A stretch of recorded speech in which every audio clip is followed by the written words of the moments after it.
check, hello, check.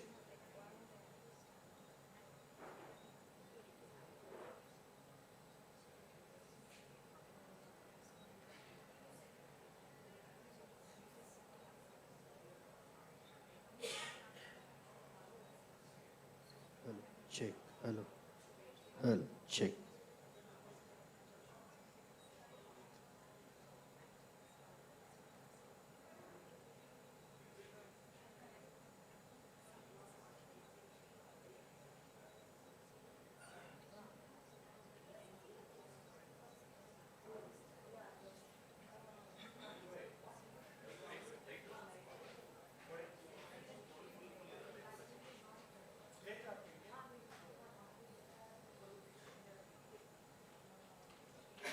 Check, 1, 2, check.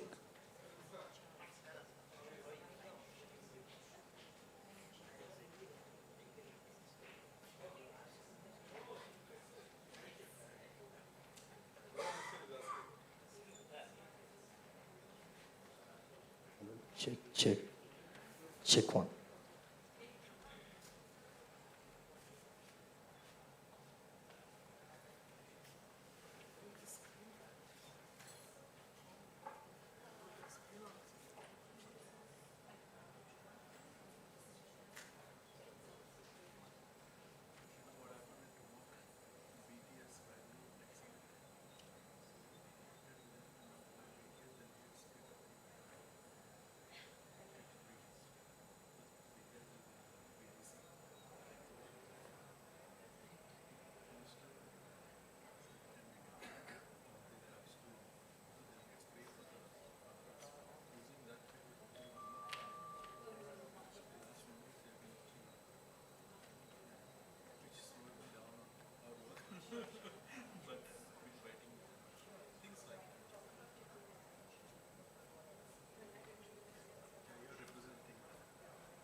Check, check, 1, 2, check, check, check.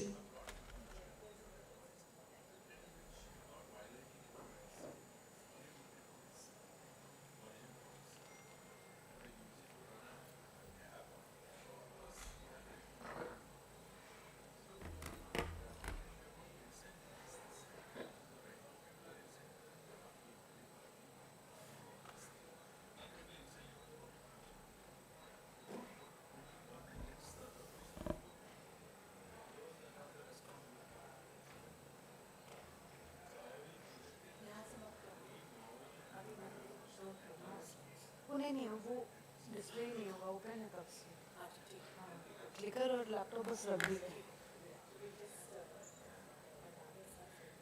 yeah I'll download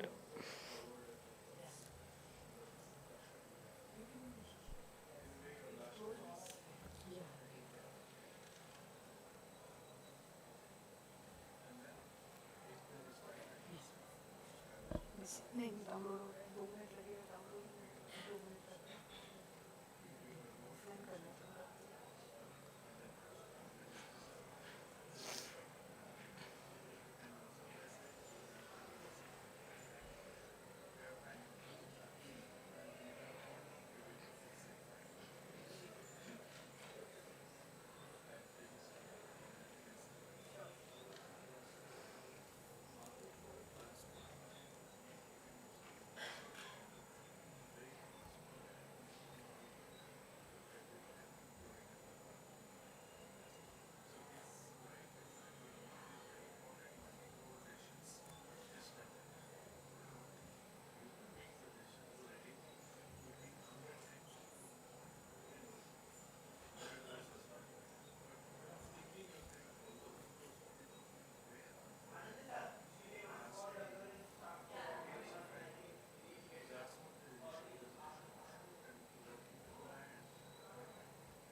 everyone. Good evening. Thank you for your patience. Welcome to the Bangalore International Center.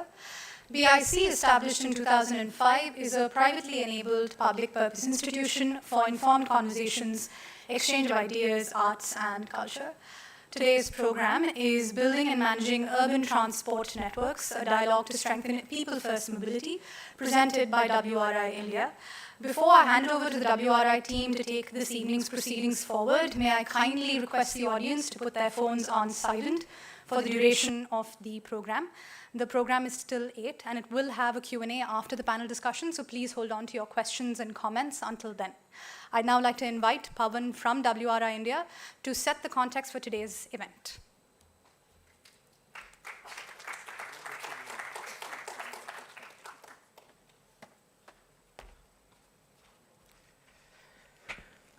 Good evening, everyone.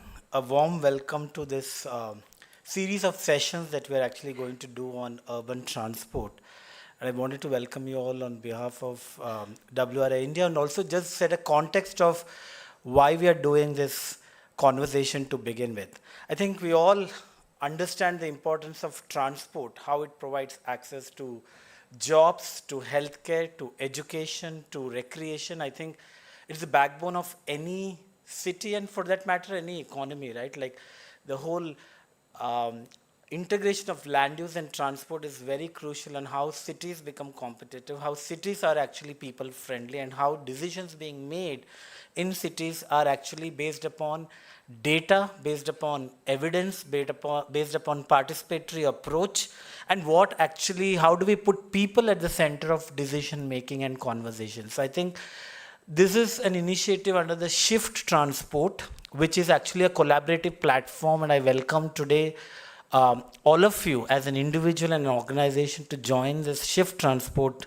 initiative, which is basically looking at how do we democratize analytics, because there's a lot of data and information available, but is it available in a format that is digestible, that someone like you, me can understand, a community leader, someone from media house, a college student, someone wanting to do something in their neighborhood, how do they really understand data? And a lot of this is based upon visualization that Madhav will be presenting in his presentation, and we'll be talking more about what is the framework based on which we actually should look at transport. We're seeing a lot of, thousands of crores that are going to be invested and are yet to be invested across Indian cities. But yet, when we look at the decisions being made, it lacks kind of the primary data that is collected, should be collected, which should be the understanding the travel patterns of individuals in a city. It also has to be based upon then how do you use this data to really feed into models that actually make sense, and we are coming up with choices that are workable for different stakeholders. We also understand that transport sits where there are trade-offs, where there are adjacencies, where there are challenges, because what a mall owner would want from the transport around his or her area would be very different from what a child would want, right, on the streets, what a senior citizen would want. And how do we really actually understand this tensions that exist when making choices, and how do we then make these choices based upon the thinking and understanding about networks, understanding about urban transportation, understanding about how signals perform, how lanes should be designed, what are the capacities, how do you understand queuing. So it's going to be little technical that has been synthesized, and this is one of the first conversations that we are doing, and we're going to do a series of conversations in Bangalore, pan-India, under this Shift Transport initiative, which is basically shifting the narrative, shifting the choices we make, shifting the processes that are part of the decision making. And this is why we are saying that we need a big shift in the way we are imagining and the way we are actually making decisions in our transport system. So with that, I welcome you all for this conversation. So we have Madhav Pai, who is the CEO of WRI India. In fact, he started WRI in India almost 18 years back. And his journey actually started in Bengaluru, where he lived here for a few years and actually was looking at these networks. And over the year, how the system has evolved. And I hope that this conversation would be interesting. Let's make it an interactive session. I mean, if there are any pressing conversations or questions, please feel free to interrupt also. I think that's the way the discourse will also evolve. Following that, we'll have a panel discussion, which my colleague Srinu would be moderating. But with that, let me welcome you all, and let's move towards a vision where transport is a choice for individuals and not a compulsion. So with that, welcome once again, and Madhav, over to you to take the stage. Thank you all, and let's give a warm welcome to Madhav.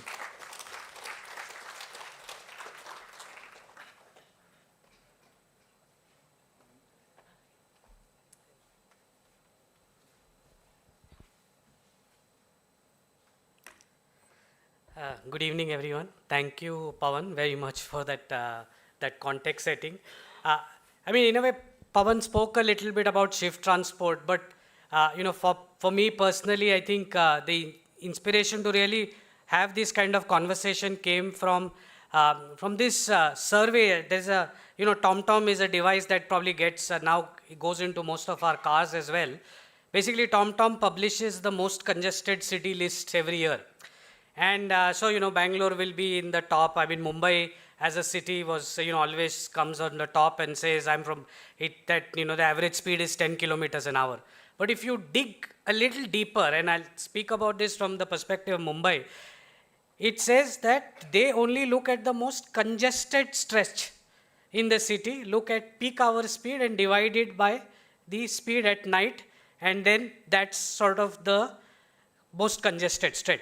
Nobody talks about the fact that in Mumbai, a third of the people move at 35 kilometers an hour in the train, right?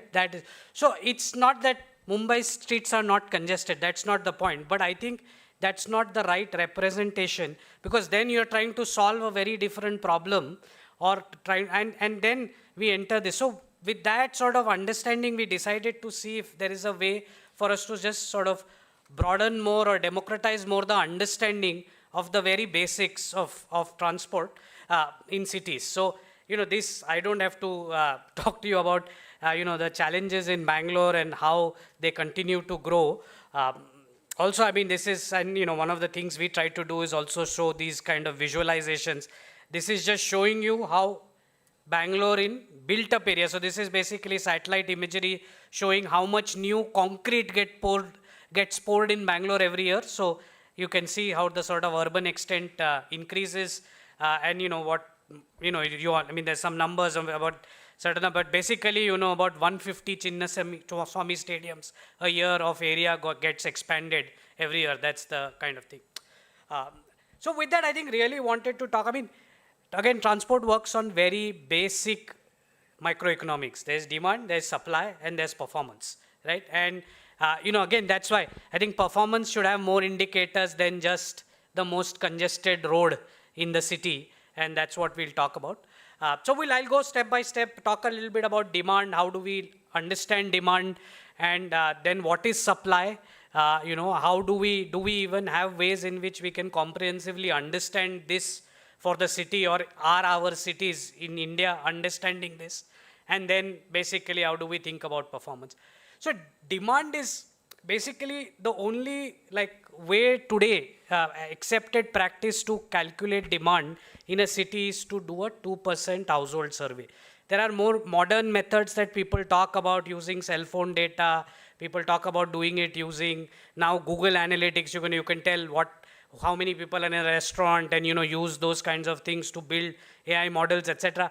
But a relatively simple way to do this is to do a 2% household survey. 10 million people in Bangalore, 200,000 surveys. Survey will cost 50 rupees to do one of these. That's 1 crore. The last time Bangalore did this was in 2015-16, was a 66,000 sample survey that was done by RITES. None of us have access to it. It's very useful information. Actually tells you a baseline of how people travel. Another 1 crore, another 50 lakhs probably to do the analytics, 1 crore. 2 crores we can actually do a fairly good baseline understanding of travel in Bangalore. For that matter, in any Indian city. The last time Mumbai did a household survey, 2004. Delhi did 2006. So we are building, and we've now, we have some $50 billion worth of metro that has been built with really no good baseline information. And this is relatively very simple to get. I feel like even if, this is not done by government, I think this is a worthy cause that, third sector actors, philanthropies, etc. can support, or companies can support, and that we do that, and we make sure that this data becomes sort of publicly available. Typically, most cities that do this do a decadal survey, and I think that's good enough, because then there is, ample amount of information. I mean, it doesn't change that dramatically. You can then apply limited growth factors, but you need at least a decadal survey of this demand. And I mean, then they used to do the models. A lot of time, what people will share with you is the models. The models are black boxes. I mean, I think that's the next stage. Even if we can get a good structured survey data that can be shared, which shows the OD patterns across the city, and with a 2%, we can do fairly good estimates for the whole city. So this is one thing. We have been also trying to push this with the Ministry of Housing and Urban Affairs to say that, you're spending so much on the metro, just, put out 40-50 crores and get this done for 20 cities in India. So this is one thing that all of us have to advocate for. It's a very basic thing. So that's the first thing. The other is this kind of a view, and this we put together, again, as a third sector actor in Mumbai, is, there's a lot of shared mobility that has come in the city. Now there is shared mobility, which is self-drive, aggregator, two-wheeler, three-wheeler, four-wheeler, buses. Actually, there is these regulation decisions also get made completely in vacuum. This needs to be done every 3 to 5 years. I don't think Bangalore has a visual like this of, how many auto rickshaws, how many aggregator cabs, how many two-wheelers that are there, how many bus aggregators doesn't exist, right? Again, I don't think this is hard to collect data. If you put 2 weeks of time and some participation, some data from RTO, some basic surveys, we can put this data together for the city. And one of the reasons we started doing this in Mumbai especially was when the taxi aggregators came. The only people that were being regulated were the auto rickshaw drivers. Everybody else didn't have any regulation, and they had fare regulation, they had permit regulation. So we did this basically to highlight that you need to create a level playing field and make sure that everybody then follows. So I think this can be used then to set up regulations on the number of permits that you give out, whether it's bike taxis, whether it's, and that this ad hoc policy making around some of this shared mobility. Also this a good base, because, think about it, 2015-16 last survey means we have actually very little information about what these sort of shared modes are carrying, and we are mostly relying on data that is reported by the aggregators or the themselves, right? So I think this kind of data and this kind of information about what are the people currently in the network, I think we can make actually very good rules about, whether we need to add permits, what is the fare adjustments that need to be made, etc.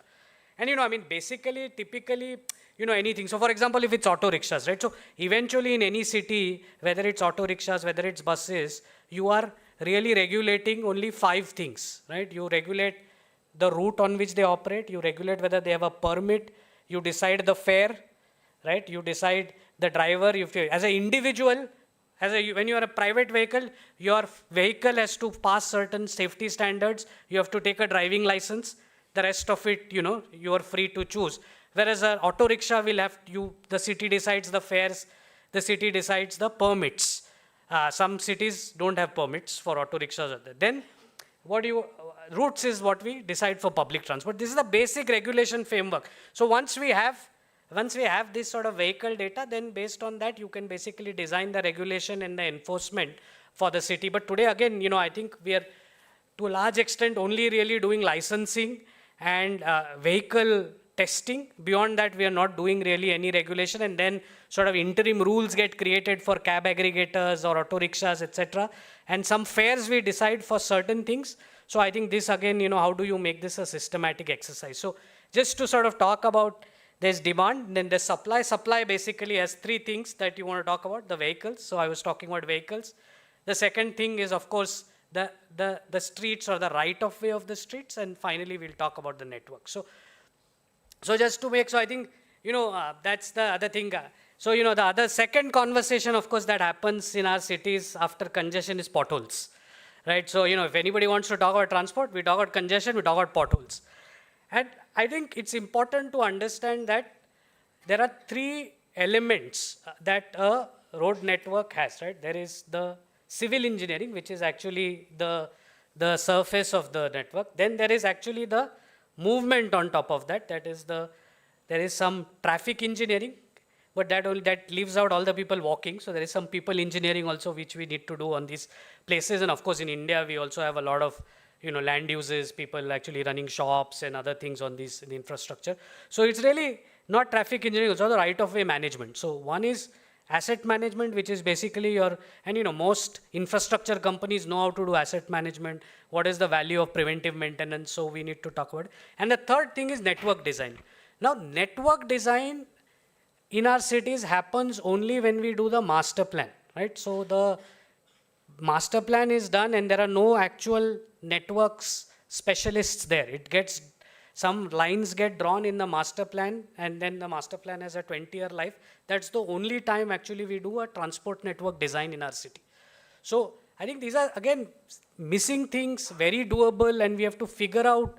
A lot of it is today, institutionally, there are no places where this get done in the current government setup. So, I think the fact that the GBA is also now getting formed, all of these things become good places to set up a cell, or BMLTA becomes active and then these things get housed in the BMLTA. Because today, a lot of these things don't even have the space in the city or the official's landing spot in the city where this needs to be done. And asset management, many of us are trained in the US as traffic engineers, transport engineers. I'm sure there's some people in this room. Basically in the US, most of us would have gone to a professor whose lab was funded by the preventive maintenance of the transport network, right? So that's every year the amount of money he saves, the professor gets from preventive maintenance, he gets to run his lab, right? So it's an incentive process. Basically, you have to just identify spots that tend to get, damaged early, after rains, or if there's a new construction site, then there's a heavier load because trucks are making movements, and then there's a pothole that gets created. As soon as you bring preventive maintenance in, you can address potholes. So basically, you need to put an asset management sort of platform, and routinely, you need to really figure out what is the preventive maintenance schedule. Again, you can create a 4 or 5 person lab in maybe IISc, maybe one of the engineering colleges, and basically, make it that person's job to basically build this preventive management. So again, a lot of it, as I'm saying, this is technically not hard. It's actually institutionally the challenge, right? Where do you locate it and how do you run it and make sure it runs consistently? Then I could, right-of-way management is the other thing. This is the image, and I'm showing this from Mumbai, but we talk a lot about it. The other basic science of traffic engineering. You see it's those people walking on the carriageway. Basically, basic thing is when two streams of traffic meet, right? Basically, the differential speed is how much delay that gets thrown back. That's what's called a shock wave. When somebody is walking, they're walking at 3-4 kilometers an hour. So any vehicle that's conflicting with a person walking, the differential is 20 to 30 kilometers per hour. That's how much delay it's creating for everybody in the sort of downstream, right? So every time there is a pedestrian on the carriageway where vehicles are supposed to move, you are basically creating delays. So it's in the favor of the vehicles to take the passengers out and pedestrians out and give them sufficient space to walk. That's actually going to speed up your traffic, right?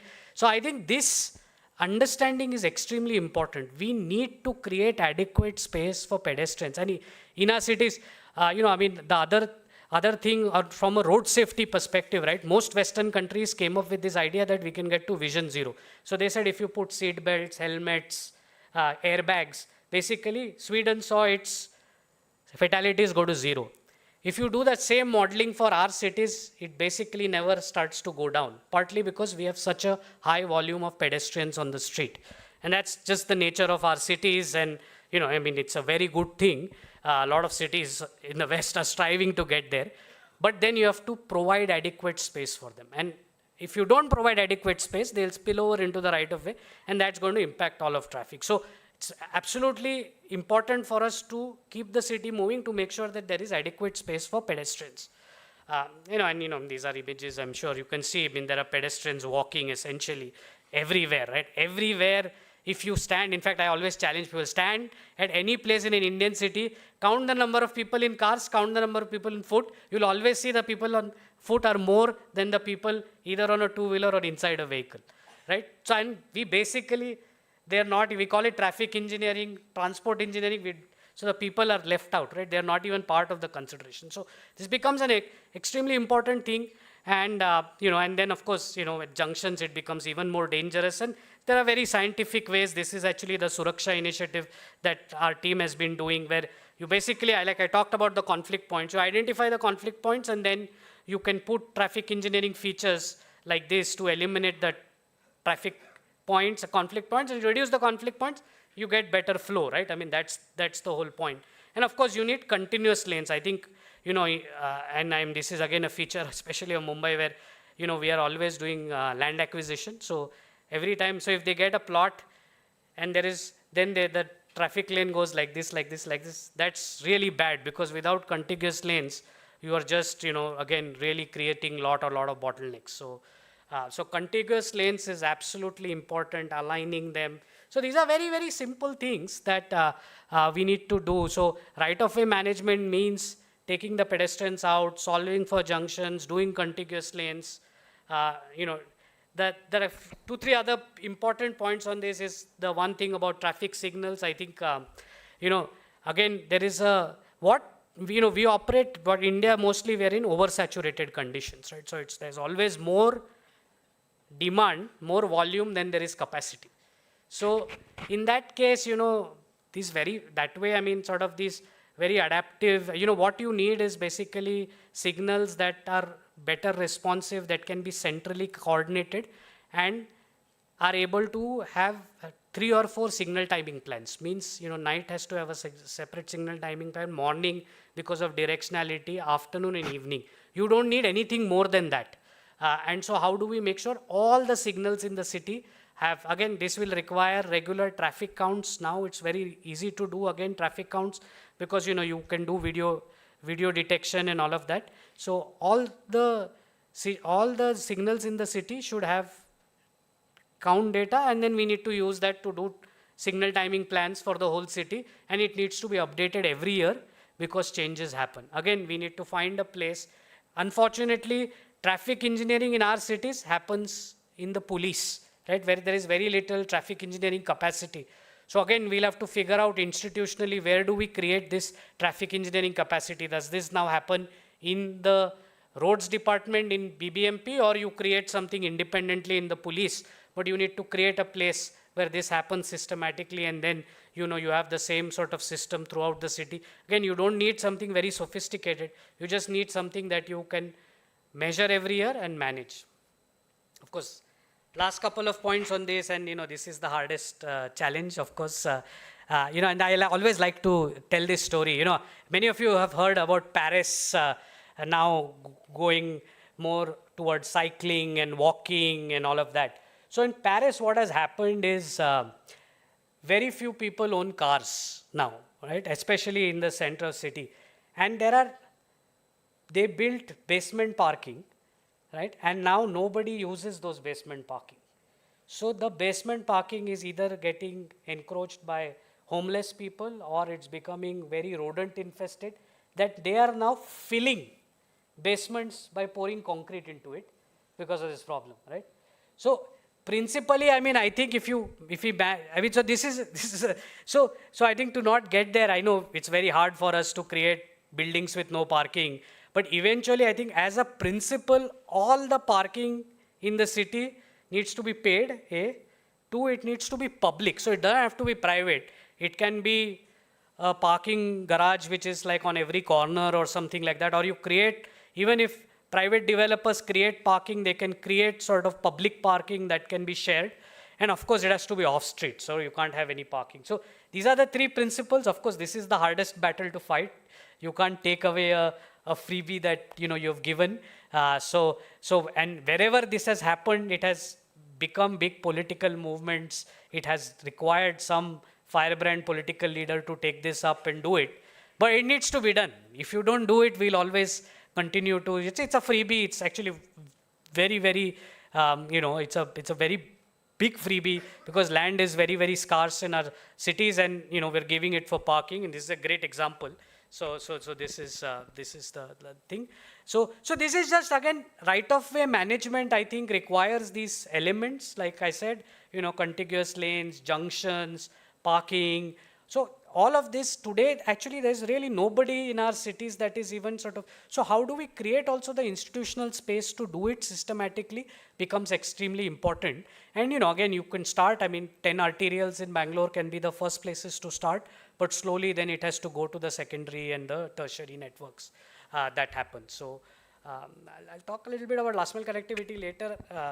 I'll come back to the networks because this is another thing that we have been really, it's a hard concept to communicate. Typically in India, we have been building flyovers because it's very easy. You don't need to do land acquisition. See, it's a hard problem in India anyway. One of our biggest challenges as a country is we have small land parcels, whether it's urban, whether it's rural. 85% of our farmer, small and marginal landholders. So whether it's urban, there's very little. Most of the land is privately held and it is in small land parcels. So one of the biggest challenges is assembling land. So what we do is we build flyovers or we build metro, which is easy to do because it doesn't require land acquisition mostly. So you're just driving pillars and then So that's the challenge. But that's why it's important to understand that especially for some of the cities like Bangalore, like Hyderabad, you really have to solve some issues at the network level, or you will never be able to sort of solve this problem, right? So this is just, this is, I think one, and it's not like, Ahmedabad, for example, has done really well, right? Ahmedabad, and we can, we can talk about this much later. We have also written a lot about this. Use this whole town planning scheme approach to basically build the transport network. So every time they do land development, they make sure that certain land is left aside to put the street networks, right? And they become public. So you can see they have the neatly defined rings. So there is an inner ring, an outer ring, then there is the middle ring, then there is the outer ring. They've created enough parallel roads. You can see the arterials, the bridge, the Sabarmati has 10 crossings. Right, so systematic, used to have 4 crossings about 15 years ago. Systematically, they went and put more and more crossings. So that's the other thing that, so that's all about making sure that your network. Similarly, immediately you look at the Bangalore network, you see there's an inner ring missing. Basically, anybody who has to travel from the north to the south of the city has to go through actually the middle of the center of the city, I think, MG Road, all of these. So I think there is some structural missing links do exist, and they need to be solved. But also, Bangalore misses secondary and tertiary networks, right? So this is the other thing. We have been showing this now for a few years. But basically, you can see how sparse the network in Whitefield. And so this is what we have done. This is for 20 cities. We have created these maps. You can also go and explore that on our Shift Transport website that Pawan was talking about. Hyderabad is worse. Hyderabad actually basically has like roads that are 35 meter plus and then less than 10 meters. So it's also, so I think all of these cities, once you get to a 7-8 million population, you will hit a wall where you will have to solve this or you will be stuck forever. So I think that, and so Bangalore is the first one to hit that. Mumbai hit, actually I keep saying, I'll show you some slides about Mumbai hit that in 2003, 2004, and basically there was a major exodus, right? If you look now for the top 20 companies in India, top 10 are in, maybe 7, 8 are in Bangalore, 11 to 20 are in Mumbai. Mumbai was not able to keep any one of these. Ola, PhonePe, all of these started in Mumbai. They all left the city, partly because there was a major transport problem as well. And I'll show you how Mumbai has actually addressed it. It takes 20 years. You have to start today, but it actually works. So anyway, this secondary, tertiary networks, I'll not dwell on, but I think, you can see, the difference between a planned layout and Whitefield. This is what we are saying, that, this is how the network today looks on Outer Ring Road. We did some visualization. So, this is what it looks like, you can see. And this is what we believe it should look like. This is sort of the ideal world. There are parallel roads. And there are, I mean, again, if you put a 20-year plan to do this, slowly as things come for redevelopment, 2030, it will happen. But you have to start and notify, and this process has to begin. Otherwise, you will forever be building more and more layers on the outer ring road. And, I mean, everything 5 meters from there will be like, entering into a small lane. I mean, this is Bangkok also. If you have traveled on the MTR in Bangkok, you have the main line and then the sois, which are like narrow. So it's not like, again, it's a big city problem. But if you want to structurally solve, you have to do this. So I mean, I know somebody was telling me that this map of Mumbai was going viral in Bangalore circles also, with the coastal roads and the eastern Mumbai built actually 4 big east-west links, right? They built this SCLR, the JVLR, then they've built this one BKC connector. So this is one thing, but Mumbai also actually has gone ahead, and what you see, I mean, it's hard to read, but what you see in yellow and purple are the small streets that they have put after 2018. So they went and systematically put in place the secondary and tertiary network, and you need to start doing it. Basically, every time anything goes for redevelopment, you basically make sure that you get the offset, you put the secondary network, right? So you put it in place, and then you start to. So everything that is in black was done after 2013, everything that is in yellow was done after 2018, everything that is in purple was done after 2023. So very, very consistently over the last 25 years, they have gone and put in place the secondary and tertiary networks. I think that is something absolutely Bangalore needs to do right away. And I think unless we are able to sort of visually show this, I think it's very hard to communicate this. So feel free to use these maps if you want to do any advocacy around that. But and lot of this has to go in the zoning. All of this goes back to the master plan documents, right? That's the only instrument you have to be able to do this. So this is, but for us again, and then you have to set up a rehabilitation and resettlement sort of wing, because a lot of times land acquisition has to be done. Somebody has to give that. Now in Mumbai, it doesn't matter, whether you are a high rise, you are a mid rise, you are a slum. Basically, if you are on one of these things, they just start the resettlement rehabilitation process. It takes 10 years, 12 years in some cases. They will do it systematically, but it's done. And you need to do it, because otherwise you will never be able to put this network in place. So I think becomes extremely important. This is some of the work we have done, the team has been doing in sort of around outer ring road, also trying to look and see if there is, what are the, proposed missing roads. This is parts of Bangalore, so around outer ring road. Again, happy to have the team share more details around this, but, just trying to connect the links, put the missing links. So most things that are, open up private access roads, maybe even just for pedestrians, even just for two-wheelers. Can we create some thoroughfares? Again, of course, how do you do that most effectively without also sort of really disturbing people's privacy, etc., becomes important. The other thing, of course, that is always cited is that data security is a huge issue for a lot of these companies. Can we move security to lobby level? I always cite the example of Salesforce in San Francisco, one of the first sort of tech companies that decided to go in a high-rise tower, and they moved security to lobby level. So if it's possible to do, how do you do that becomes extremely, but this sort of secondary network becomes extremely important to be able to create. So yeah, again, these are some images of sort of proposed ideas of doing these kind of secondary and tertiary networks. I think an important issue that needs to be sort of dealt with fairly critically. Yeah. So yeah, with that actually, I mean, and the last couple of things I just wanted to show, I mean, I know I've already taken some time, is around metro, and I think I think the metro is a very powerful thing. The only way you can multiply capacity, right? So if you have an arterial, if you have cars moving in it, you probably carry 5,000 people per hour. You put a public transport line on it, you're multiplying it by 5, right? 10. So public transport is clearly the way to do it, and it's fantastic, the kind of metro network that gets built.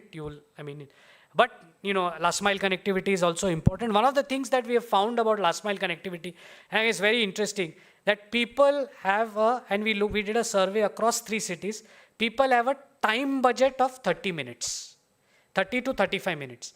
If they are able to do that last mile connectivity in their time budget, then they take the metro. Then the time budget is the first sort of factor, then they look at cost. So if somebody doesn't have the money, they will use the bus. And if you can give them the last mile in 35 minutes in a bus, then they will take the metro. Otherwise, they will look for another road. So another mode. So similarly, we had actually looked at also the kind of demand every station has. So if you have 100 passengers per hour, 150 passengers per hour, what kind of modes work? So at 100 passengers per hour, a shared auto rickshaw works.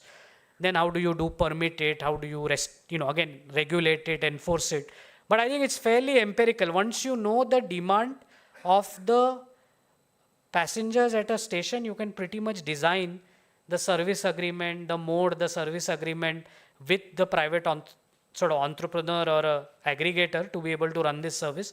So I think but you have to sort of customize it for every station. It's like whatever. Today you have 40 stations, tomorrow you have 80 stations. That's not that many. Again, you just need to create a cell of 4 or 5 people who are actually constantly studying these stations and designing these plans to be able to do the last mile connectivity. Yeah, so I think with that, I'll sort of really bring it back, for us to say that, the demand, of course, you need the household surveys. When we talk about supply, one is understanding sort of the different vehicle fleets that are there. We have to get that data together, look at right-of-way management, and of course, once in 5-10 years, we really need to think about the network level and do a network level analysis to see what are the sort of augmentations we can make to solve things at the network level. And again, this is the last thing which we want to do with shift transport, and also, so again, how do we move away from congestion? So we're saying we need to monitor 4 or 5 parameters for a city to be able to, and again, they are not apples to apple comparison, but I think, you have to take it with that kind of assessment. So we've been looking at modal shares, which is then average trip length. This is actually critical, right? And this is where I think a city like, once you have a good network which is meshed, like the one you saw in Ahmedabad, you get low average trip lengths. So, just that this is the most important. So in Ahmedabad, an average trip is 25 minutes, right? Because even if speed is 20 kilometers an hour, it's only 6 kilometers, an average trip. So average trip takes 25 minutes. In Bangalore, an average trip is 9 kilometers and you move. So your normal trip is 55 minutes, right? Now what you have to remember, the city is expanding. If you are not going to increase the density of the network, your trip length is increasing, your speed is decreasing. So your average trip is going to, in 2035, your average trip will go to 85 minutes, right? Ahmedabad will probably go from 25 to 30, Bangalore will go from 60 to 85. And so I think it's important that's why it becomes extremely important. Average trip is just to do whatever you do, right? That's why this average trip length really matters, and that's why the porosity of the network, the secondary, tertiary networks all become also extremely critical to talk about. And of course the modes, right? Again, cities like Mumbai where even today, 50% of people are actually making their full trips by walking. And they walk 2, 3, 4 kilometers. They live in very poor housing, but it's a choice they make because they want to be close enough to where they work and have low trip lengths, right? So yeah, this is just, and I can tell you Hyderabad is very much on the Bengaluru trajectory, just 5 years behind, that's all. So unless, again, they tackle these things systematically. We have been, of course, so these are the two for us, these two were, in addition to congestion, of course, which is basically the peak hour speed to the off-peak hour speed. That's an important metric, but mode share is the second metric. Average trip length. More now, this decarbonization can be a metric where, we are saying, and of course, also fatalities, right? I think this is a very important metric. And again, of course, one of the things we have to be very clear when we are comparing cities, don't look at the absolute numbers. You will have to look at the numerator. Area-wise, for example, whether these 90 is actually only for the Mumbai corporation, not for the whole metropolitan region. So I think denominators are important, so please don't cite these just as it. But again, fatalities is actually a good indicator also, especially from a people perspective if the network is working, right? So yeah, that's what I had. I think it's a lot of stuff. But I think what I want to say, main point I wanted to make is, if you look at all of these points, is actually finding the institutional places to house this, collect this information and house it and use it is actually the challenge that the city faces, more than how to do it. I think there is enough people probably in this room that can actually solve these problems numerically, analytically. I think it's much more institutionally, politically, how do we solve these problems is really the challenge. And I think, but it's especially for Bangalore, it's a critical moment because you're on that exponential curve now and it's just like getting like worse, and it'll keep getting worse every day unless some of these more structural issues are addressed. So with that, thank you, and I'll hand it over back to Srinu, who's going to moderate this. Thank you.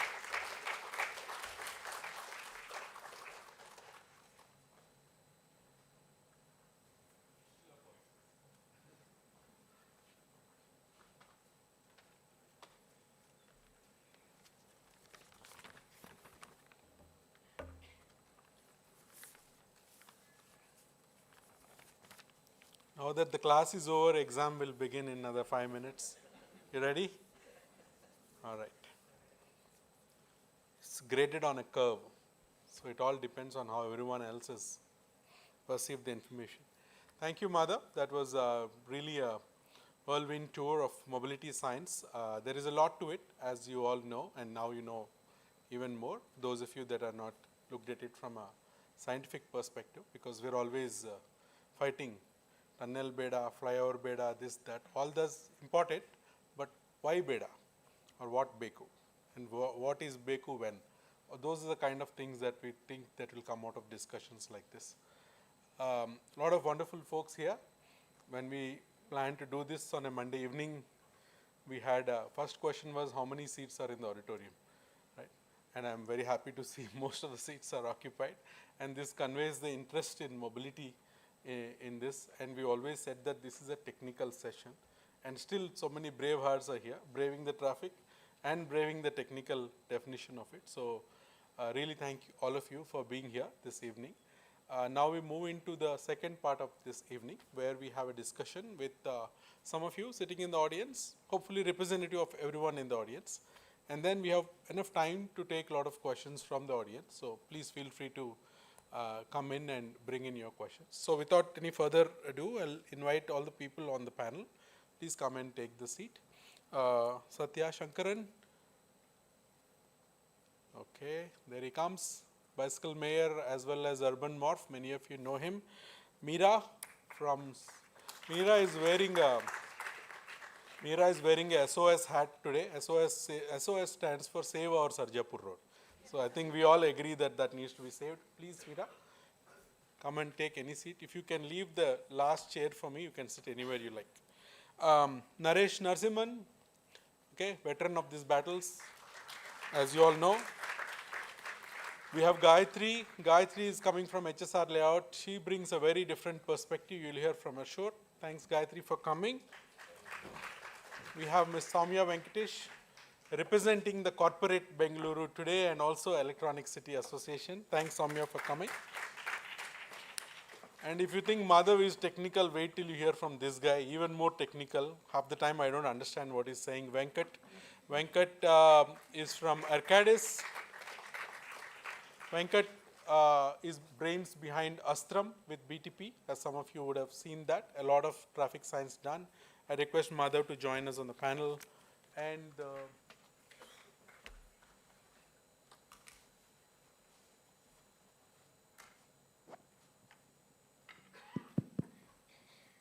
okay.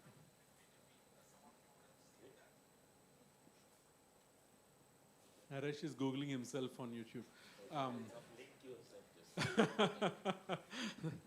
That's a live stream link. We didn't have it earlier, just got set up.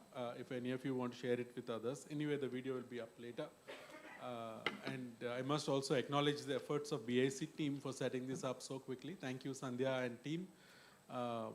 The great thing about BIC events is that it's forever, right? Once this is done, you're all part of it, we're all part of it. An excellent video will be created, edited, and posted on the BIC website. Let me start with the basic question. We'll go through everyone quickly. So how does the class feel? Do you feel like anything that struck you as something that, this is new or this is what is missing? If there's one thing that you kind of picked up from that session, what would that be?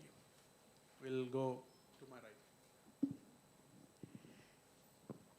Yeah, I mean, you mentioned, Srini, that a lot of the conversation today would be around data. And I was just thinking, instead of really worrying about what data we have, what we need to gather, I mean, why not work backwards? So what Madhav talked about, you know, what is your average time it's going to take? I think it's a very simple thing, metric to really have a goal.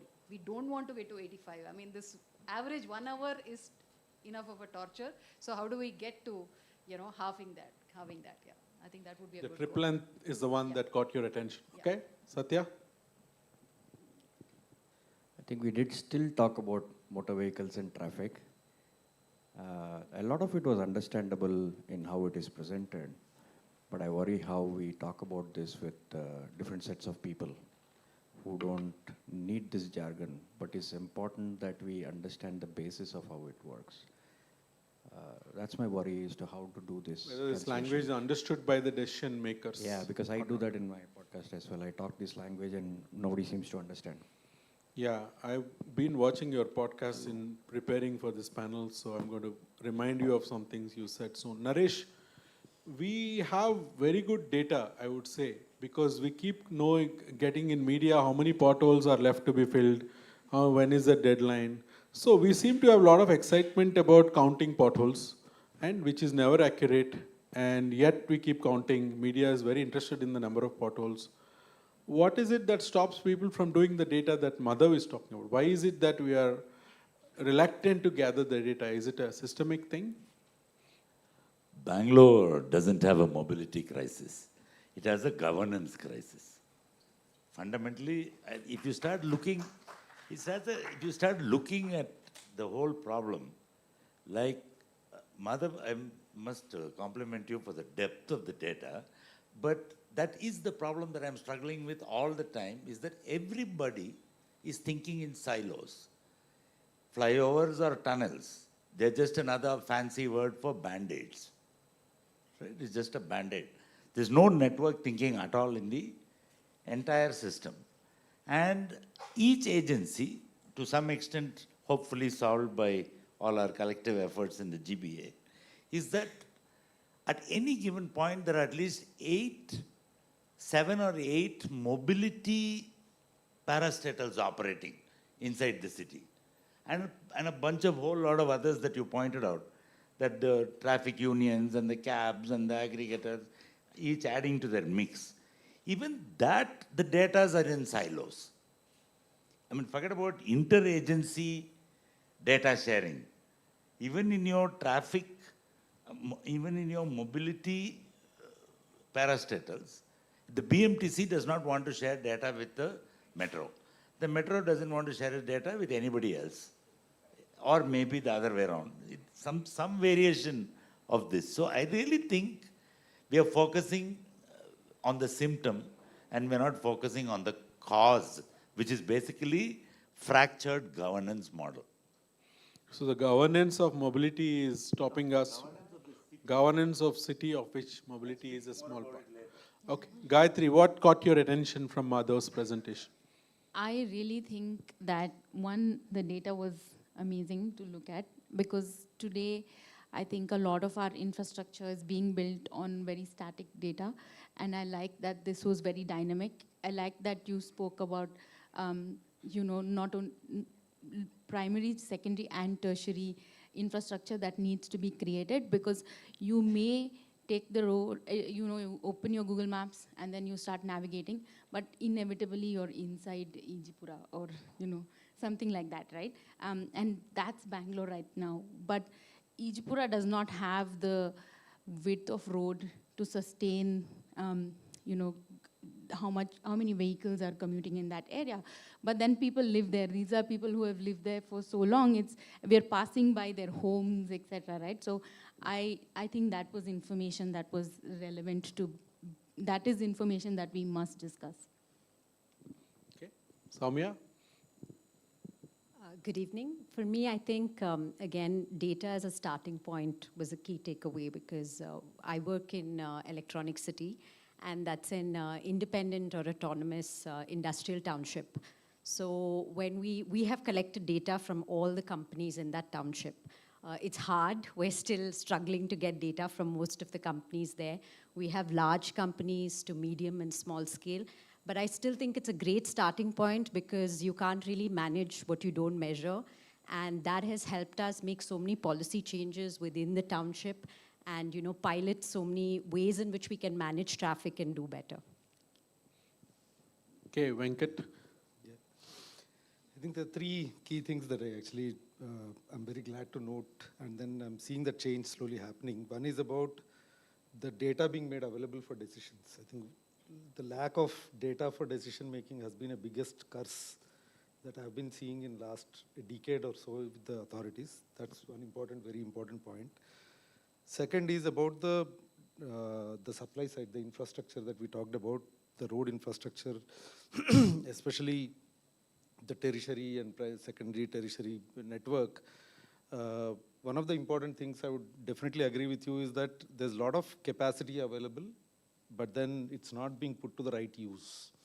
Like when we first did the first run that we did on a mobility digital twin in the Bangalore city, we realized that 37% of the road capacity was lost or not being used or put to the right use for the traffic to be used for the rideability of the traffic.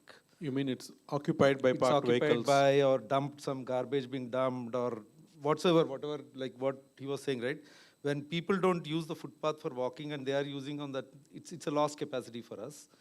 One is encroachments. And sorry, that number is 37%? 37% of the road network is lost, right? In capacity is lost, right? Okay. So the other important revelation that we actually saw was when you divide the whole Bangalore traffic congestion into recurring and non-recurring, we realized that the recurring, that is actually a regular traffic that actually creates the congestion, is only 40%. And what we realized was 60% was actually because of incidents or vehicle breakdowns or some events or some VIP movements or some other things which are not a regular pattern that we actually see. So I think it's important that we need to, once we have this data coming in, the priorities can be clearly drawn down. I think that's one of the important takeaways that I think we should actually, definitely this is a shift that we need from what is happening to what need to be done is very important. Thank you. Thanks, Venkat. Mother, would you like to react to anything that was said? No, I mean, one thing I wanted to again pose as a question. See, even what I showed, a lot of these missing pieces of information probably cost 25-30 crores to do it the first time.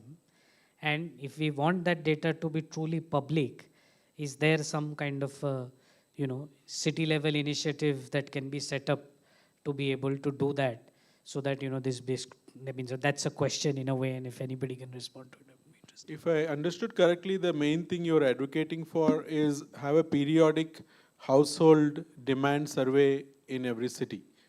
And this is the one that costs 25 crores? The household survey will cost 2 crores to do with the analysis and all of that. It will take some time. It will take maybe 8 to 10, 12 months. But then the other data sets also, I think there is some missing pieces. They just need to be assembled and made publicly available. All of that will not cost more than 20 crores to put together. How common is this household demand survey in other cities around India or outside India? So I said it, there are only 3 big ones that have been done in India. One which was done in Mumbai in 2004. That was actually a good one, 100,000 sample survey. That's when Mumbai discovered half the city walks. Right? Till then nobody talked about it, and only 4% people use cars. Right? That was a big revelation. 4%. Then Delhi did it, I think, in 2006 or something. Bangalore did it once in 2006, and then they did one more in 2015 because ADB pushed them to do it before the metro loan got sanctioned. And that was 66,000 samples. That's the last large-scale household survey. Globally, this is done decadally. Most cities in the world will do a decadal survey on travel behavior. Okay. Yes. Yeah, I think the challenge is it's a bit too inexpensive. You're just talking about like just a few tens of crores. If you're actually quoting like hundreds of crores, I think we have a better chance of getting this done. Yeah, that's what I keep saying. If each bus stop costs 10 crores, we'll have a lot of good bus stops. It's unfortunate it costs too little. Srini, I just wanted to add one important point. Probably it's a different point of view. Household surveys and these conventional methods of data collection has been the yesteryears. To me, what I see with a lot of evolution and tech that has actually come through and a lot of data coming in, important is for us to see there is a paradigm shift that need to happen. What we have seen yesteryears, it was actually good to do a household survey because the change that was happening in our lifestyles and the way the cities are evolving has actually been very staggered. At least 10 years, we would have thought of going to a city and changing a city for our own living or changing our lifestyle or an expenditure profile of the person. Changing has actually been longer in the yesteryears. But today, it's been shortened. Like for example, the economic capacity of the person to actually change his lifestyle is actually fluctuating, it's varying. And also the people's ability to be in a city and be in a certain type of living style is also very, very short. Internal migration within the city. Internal migration. And then people, within the city, people have been moving. Within 2 years, they think of changing their ways. And then with transport and land use relationship that we already have, we see that there's a lot of impact of transport putting it on our decisions, and same way we are looking vice versa, right? So my point of view here is that I think we need to start leveraging the available data already, like for example, like the mobile data sets or e-way bills that we actually have, or a FASTag data that we have, or so many other data sets that are already, like for example, Olas and Ubers bring a regulation that they need to anonymize the data and share it with government. I think it's a huge, because I have experienced the data, that's why I'm telling you, it's a wealth of data for us. And it's a dynamic data that is available. It should be what should be the way that we should look at the data is moving forward is what is my view. No, I appreciate that. I think that's really the purpose of this discussion, right? That Pawan and Madha wanted to have is this healthy debate about how do we go about it, right? There's a certain science and there is evolving things, and then Bengaluru is so unique in terms of, you mentioned 66,000 samples. I think we are now at 3,000 vehicles per day being added. So the kind of rapid growth that we have is probably not seen anywhere else, any other time, any other country also. So therefore, our methods also have to be dynamic like that. Okay, so thank you for that, what I call the round one. The round two is, I have a question for each of you, but when I ask this, and if someone wants to come in, please come back and respond to it. We want this to be an exchange of ideas and not just a response. Okay, my friend Satya here has been doing a podcast for, I don't know, how many years now? 3 years, 100 episodes completed. All right. So it's called Uru Labs. Do catch it. A lot of good stuff happens on Uru Labs. One of the things that I bookmarked when Uru Labs is Satya has come to the camera and he does extreme close-ups on the camera and said, you can solve decongestion only if you have a cold in your nose, not on the streets. So he's basically convinced himself that decongestion is not the problem to be solved. So what exactly are we going to solve, Satya? And when you get cold, how quickly do you decongest yourself? So those are the clickbaits I used to get people to listen, but still it's too technical for most of them. And I think that is the challenge, right? More than the infrastructure from the supply side, there is enough. That's a technical and managerial problem. I don't know why it is political in nature. There's a lot of inauguration of this street and the politicians, this thing is tied to that. It should just be a bureaucratic exercise where technical experts can chime in and decisions are taken. Some of the acquisition problems and everything can be technical, but I mean political in nature. And of course, when you take something away, like Madha was saying, there's a loss aversion to that, right? So you will revolt and you'll go back to the politician and say, I don't want, why is my free parking being taken away and things like that. But decongestion essentially is a scam because it's called traffic decongestion and you can never do that. In fact, Did you just say decongestion is a scam? It's a scam, it's a farce. Traffic decongestion is a scam. It is not possible to continually be able to decongest because that's a supply side excuse for supply side provisioning. You want more roads, you want to build more infrastructure because you're looking at traffic as private motor vehicles, right? But every city has public spaces and private spaces. And every time you try to increase capacity, there is an opportunity cost, which means you're taking it away from somewhere. You could possibly say, I'll keep stacking it up one after the other. That will also run out. Because there's an interesting word called the Jevons paradox, which basically is the more cheaper and more available something is, the more people tend to fill it or use it, right? If energy becomes cheaper and cheaper, you'll use more of it because it is not valuable at all. And more road space available, people will think it's empty. Why shouldn't I use it? I'll buy a vehicle and move on.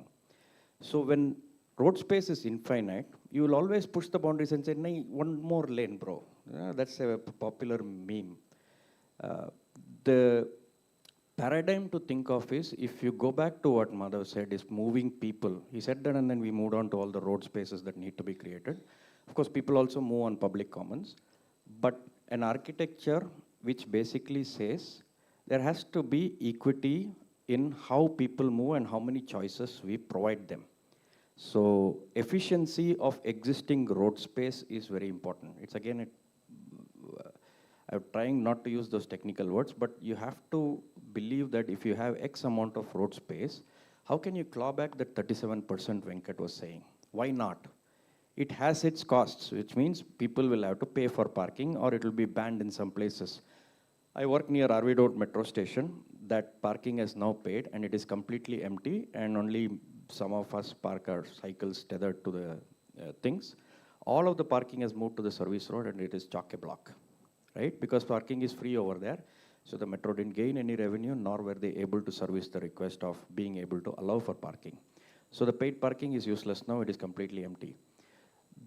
All of these choices are actually only technical, and unless people realize it's a fool's errand to only look at the supply side. We have to continue to do that, but that needs to move into the technical space and start looking at talking to each one of us and the people, because the choices we make is actually determining what the politicians and the bureaucrats provide to you. So if 4% of motor vehicles are going to continue to set the agenda, think about that. 96% of the people don't have a voice in this. That's where the problem lies. It's us in people, how we look at these problems and how we articulate them. And that's why I said, how do I communicate this to the rest of us? Because we're coming from many different places across the country with aspirations of different types. We also go to London, we also go to Singapore, but we behave the way they are. You go to Amsterdam, you'll pick up a bicycle and run with them, cycle with them. When you go into Japan, you use public transport because that is what the culture of that place is. What is the culture of Bengaluru? How is it different from another city like maybe a Delhi or a Mumbai? These are various different things determine how we as people want our city to be, and not necessarily pander to the 4%. Here, I think it's probably 16, 18%. Absolutely. Thanks, Satya. So the two key things that I want to reiterate from what Satya said, refer to what Madhav also mentioned earlier, is while there is traffic congestion for so many folks who are stuck in their poor cars, for a lot of people in Mumbai, they are going at 30 kilometers an hour in the suburban train. They too are part of the city fabric, right? So, but their mode of transport, their average trip length, all those things are not considered when there is a mainstream conversation about that. So the 10 lakh trips happen in Bengaluru metro, for example. They're not stuck. There is no traffic jam on metro lines. Sometimes there's traffic jam on the platforms, unfortunately, but generally metro has clear traffic, right? So that's how we understand this. Other thing that Satya said that strikes a chord with me is culture. Bengaluru city doesn't have a culture of public transport, not even like Mumbai or Chennai or forget the global cities. So it seems to be, we seem to be trying to, and who better than talk about culture of Bengaluru than Naresh, who is not only an architect, urban planner, so many other things, but also a historian and even writes books about it. You mentioned in one of your many podcasts that this aspirational aspect of owning a vehicle is based on misinformation. People are aspiring to own cars because they're misinformed. I found that very interesting way of describing aspiration as, it's like, why are you wanting to own a vehicle and drive it? What is it that you want people to aspire for? Or what city should be built in a way that people aspire for better modes of transport? No, given the current pronouncements about cars by various But various not leaders. getting, he means no, you won't get married unless you have a car. That's No, what not he's like saying. that. Yeah. But no. If you're going to frame a car as part of your somebody's destiny, it's even more. It's not just getting married, right? It's almost like it's your destiny to own a car. That's the aspirational goal. There's something wrong in the societal logic of that itself, right? So all I'm saying is that the misinformation is that why is that being valorized as something to sort of aim for? Marker of success in life. Yeah, so it's the wrong thing, I feel. I mean, somehow it's happened, but I think it's up to all of us to see how we can start modifying that. Some psychology is required to, like, who was that? I think a WRI guy, right? He said a developed country is one in which the wealthy ride public transportation. Like somebody took the example of Japan recently. Enrique. Right? Yeah. Or even in other cities. I mean, we don't have to go that far. Even in Singapore or even close by other cities. The issue really I am facing, and I am starting to work a lot on these, what I call brownfield projects, to put it politely. Basically messed up roads and messed up junctions. Start digging. No, instead of just bemoaning the fact that they are horrible, trying to actually do something about them to redesign it. I think we are together on a couple of them now. And what we are finding is that I think the argument for mobility should be framed not in terms of roads or metro or some network. There are other things that flow in the city which gets in the way of that. And that's what I'm realizing it more and more, right? Right now, what I mean by flows is there are flows of water, there are flows of energy, there are flows of broadband, and there are flows which you don't even, like gas.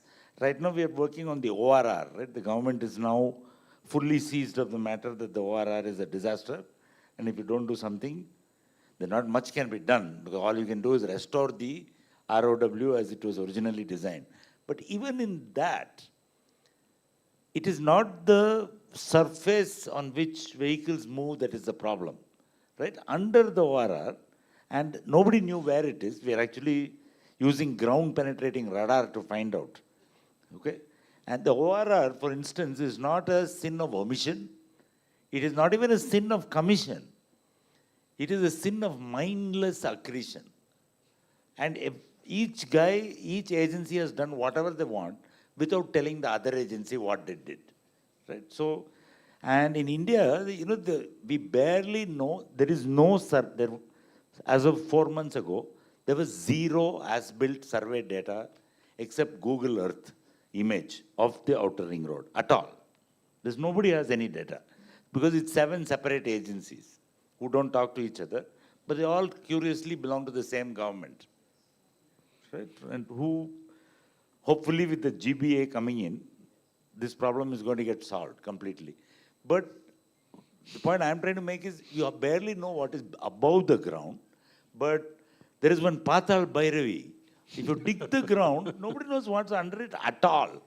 Like we have some 50% data above the ground because of satellites and all goody-goody LiDAR and all this technology stuff that we have now. But underground, nothing. And under the ORR, for instance, 20 kilometers, right? And you think, what's the issue? We can put nice lanes, put bicycle lane, put whatever pedestrian network. Bus Should lane, be Naresh, easy. bus lane. Integrate, yeah, bus lane, all that. Under that ORR, right, there is a giant Gale gas pipeline. If you touch it, it will blow up. You can't touch it at all. And it's right under that road.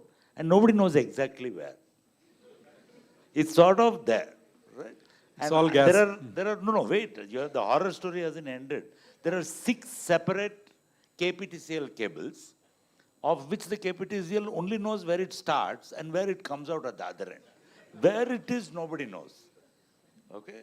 There is, and yeah, so I thought, okay, now what? What to do now? There must be something else. Okay, and guess what?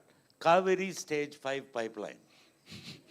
Under that. And nobody knows. And understand that traffic is not the only thing that flows. All these things are also flowing. Right? You can't touch them, you can't move them, you can't do anything. And now on top of that, you have to upgrade a mobility corridor.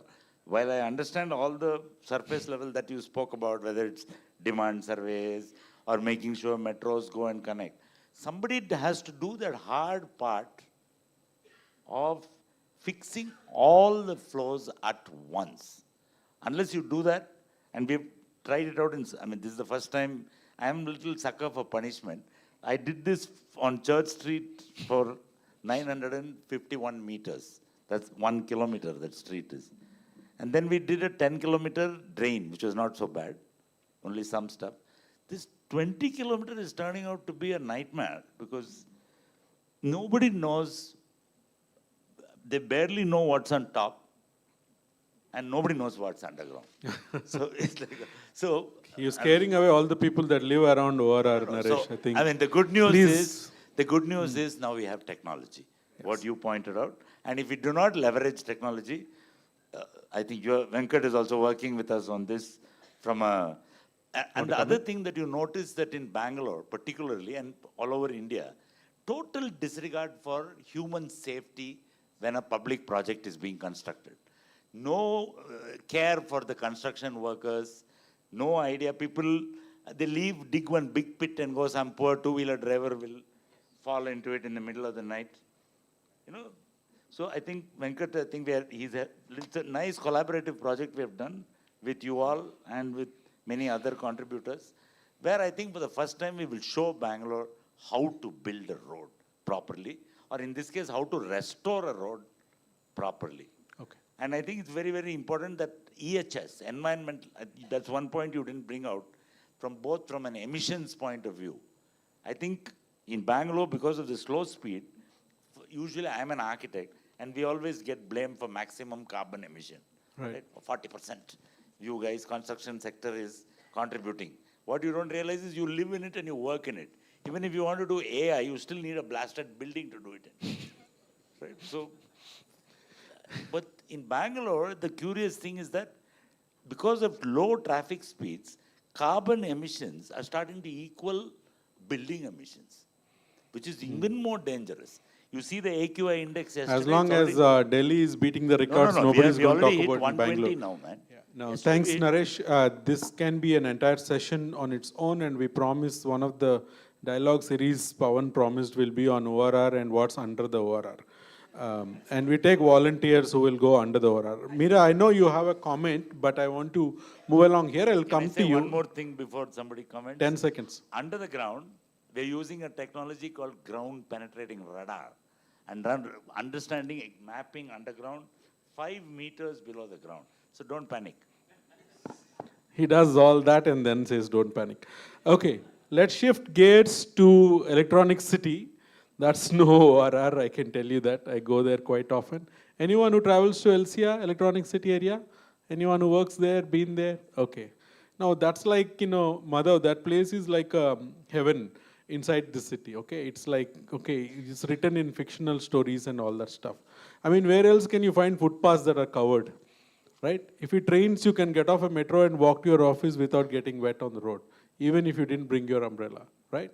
And the bus stops look like straight from like a ChatGPT created things or imported from Europe. So this is the kind of stuff that LCA has been building in a relatively small area, LCTA. Now, Soumya is part of the LCTA governing councils and board. I don't know exactly the designation, but she's one of the leaders in LCA. And here she's also representing her own company, which is Heikel.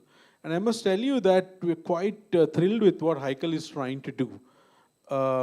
And without stealing your thunder, Soumya, why don't you talk about what Heikel is trying to do in terms of corporate responsibility towards sustainable mobility? I'm using heavy technical words here, but this is a technical session, so you're also welcome to use all technical language. But to tell this audience what corporates like Heikel are trying to do and perhaps change the way things work around here. Thank you. So a little bit about LCTA before I get into what Heikel is doing. So like I mentioned before, we're an independent township, and we're one of the first industrial townships in Karnataka. So we're a self-governing body, and I think that makes a lot of things easier with, in terms of better footpaths, managing our roads, our waste, our water management. We're close to water positivity, also zero waste to landfill. So apart from managing the environmental, social, and governance, we're also looking at sustainable mobility. So LCTA does provide feeder buses and shuttle services as last mile connectivity for the yellow line. So this really, enables so many employees there to get to work much easily. And we're also, as part of our sustainability initiatives, we are gathering data from all the companies there, from big companies like Wipro, TCS, Infosys, to the medium and small scale companies as well. And we have a sustainability platform that enables us to measure this data and see where we can make changes and make informed decisions. So HiCal in a similar way is contributing to this entire township. And we have recently tied up with WRI. We've been part of their stamp initiative, which I thought was really great, where we're looking at nudging commuters' behavior and how we can change that commuting behavior, how we can push more people to get on and take public transport. So we have collected our own data as an organization. Luckily for us, we have about 40% of our employees who have moved closer to the factory. I'm one of them myself. We can't do the commute from the city, so I live about 10 to 15 minutes away from work. But we're looking now to see how we can nudge the other 60% to use public transport and use the services that LCTA provides them. So we have tied up with Tumok, an application that provides seamless transport booking from first mile to last mile connectivity. And we as a company are seeing how we can incentivize our employees and reduce carbon emissions. So as part of our sustainability objectives, also every company measures scope 3 emissions. And I think that becomes a clear goal as to how can we reduce scope 3 in terms of commute. And it's a great way to start in terms of data-driven decision making. And I'm hoping that LCTA can be sort of a model, or a pilot program. And with the results of what we get from there, we should be able to scale it up and move to different industrial townships and business parks as well.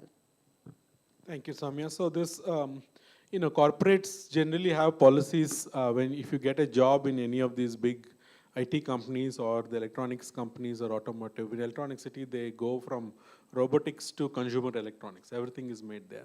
Your offer letter will give you a nice welcome. And by the way, if you want to get a car, here is how you can get a loan. If every month you use X amount of rupees for your fuel, you can reimburse it. You have a driver, no problem, we'll reimburse you for the driver's salary. And if you come in your car, you finally made it to your office dealing with the traffic, we'll give you free parking.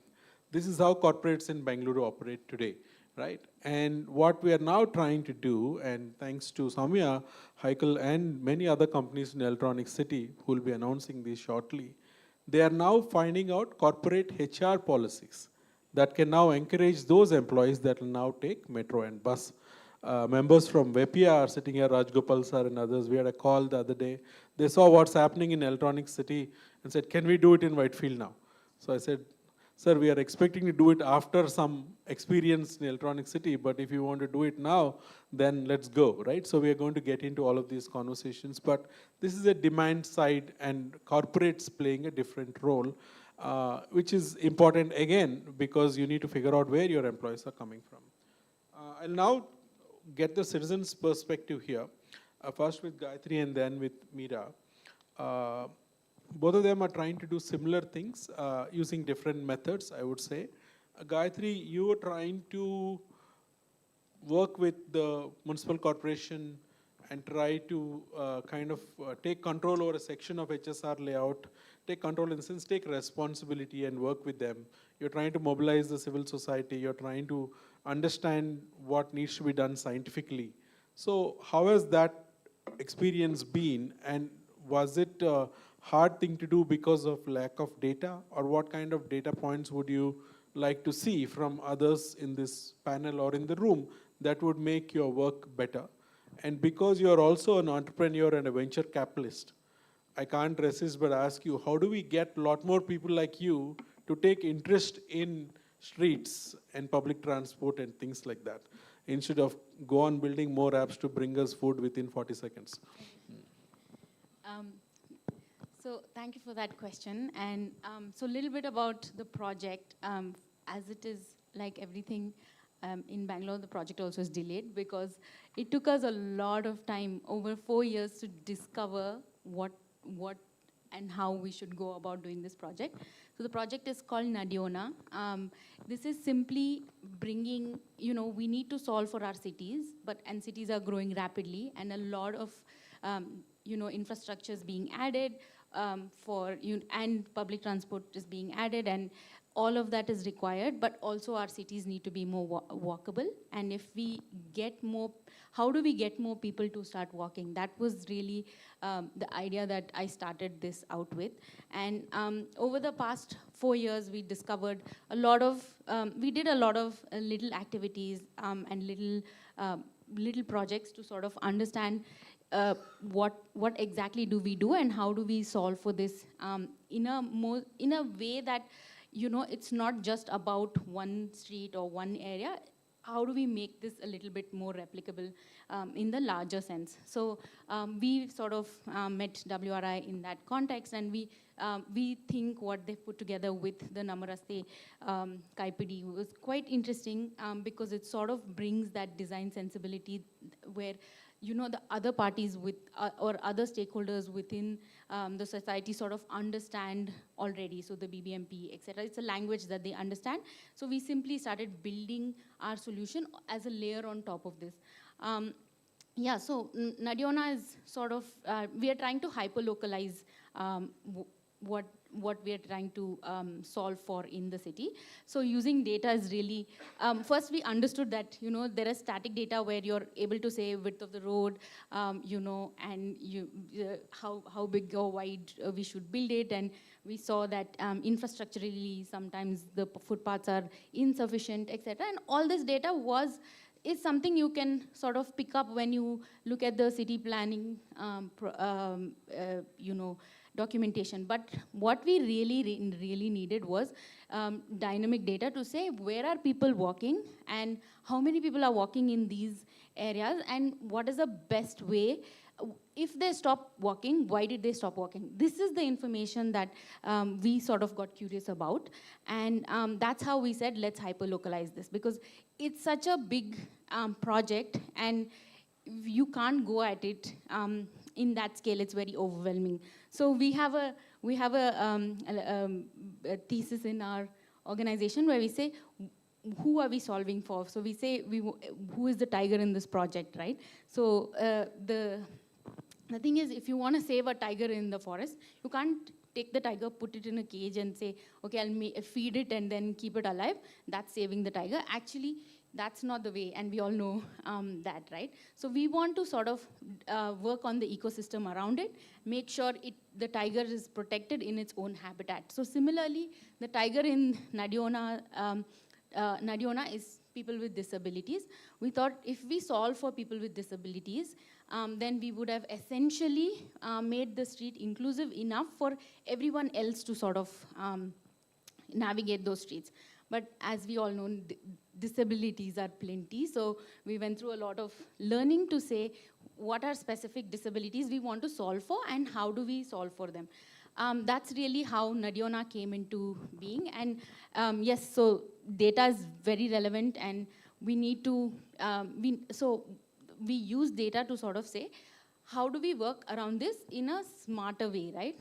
Because there are, like sir was saying, Outer Ring Road, fewer people are likely to commute by walk. More people will probably use public transport or private transport. But in HSR, adjacent HSR, more people walk.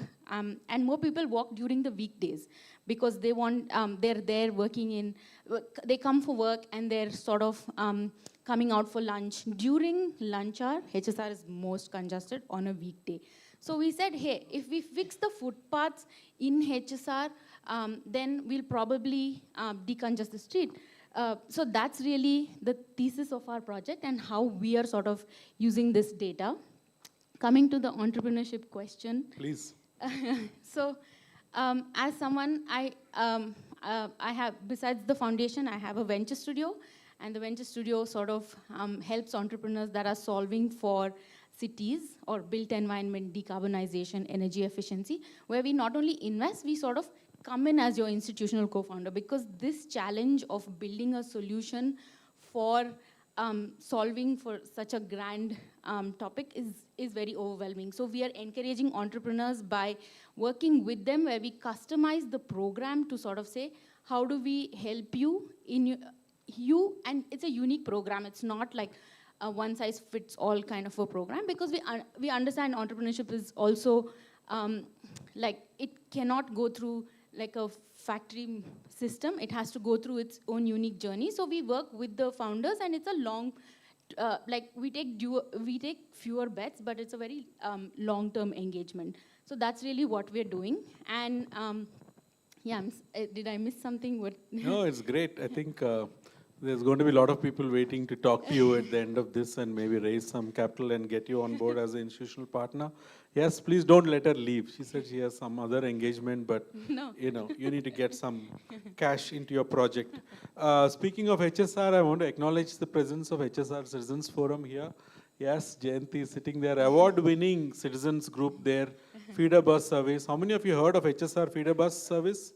Okay, you're all jealous, right? Yes. If you don't live in HSR, don't move there, they're already crowded, but try to steal their idea and repeat it in your area.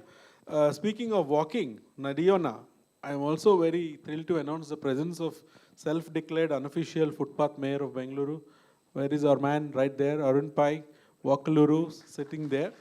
Hope we'll hear from him. I would say single-handedly brought walkability into the mainstream agenda of the city.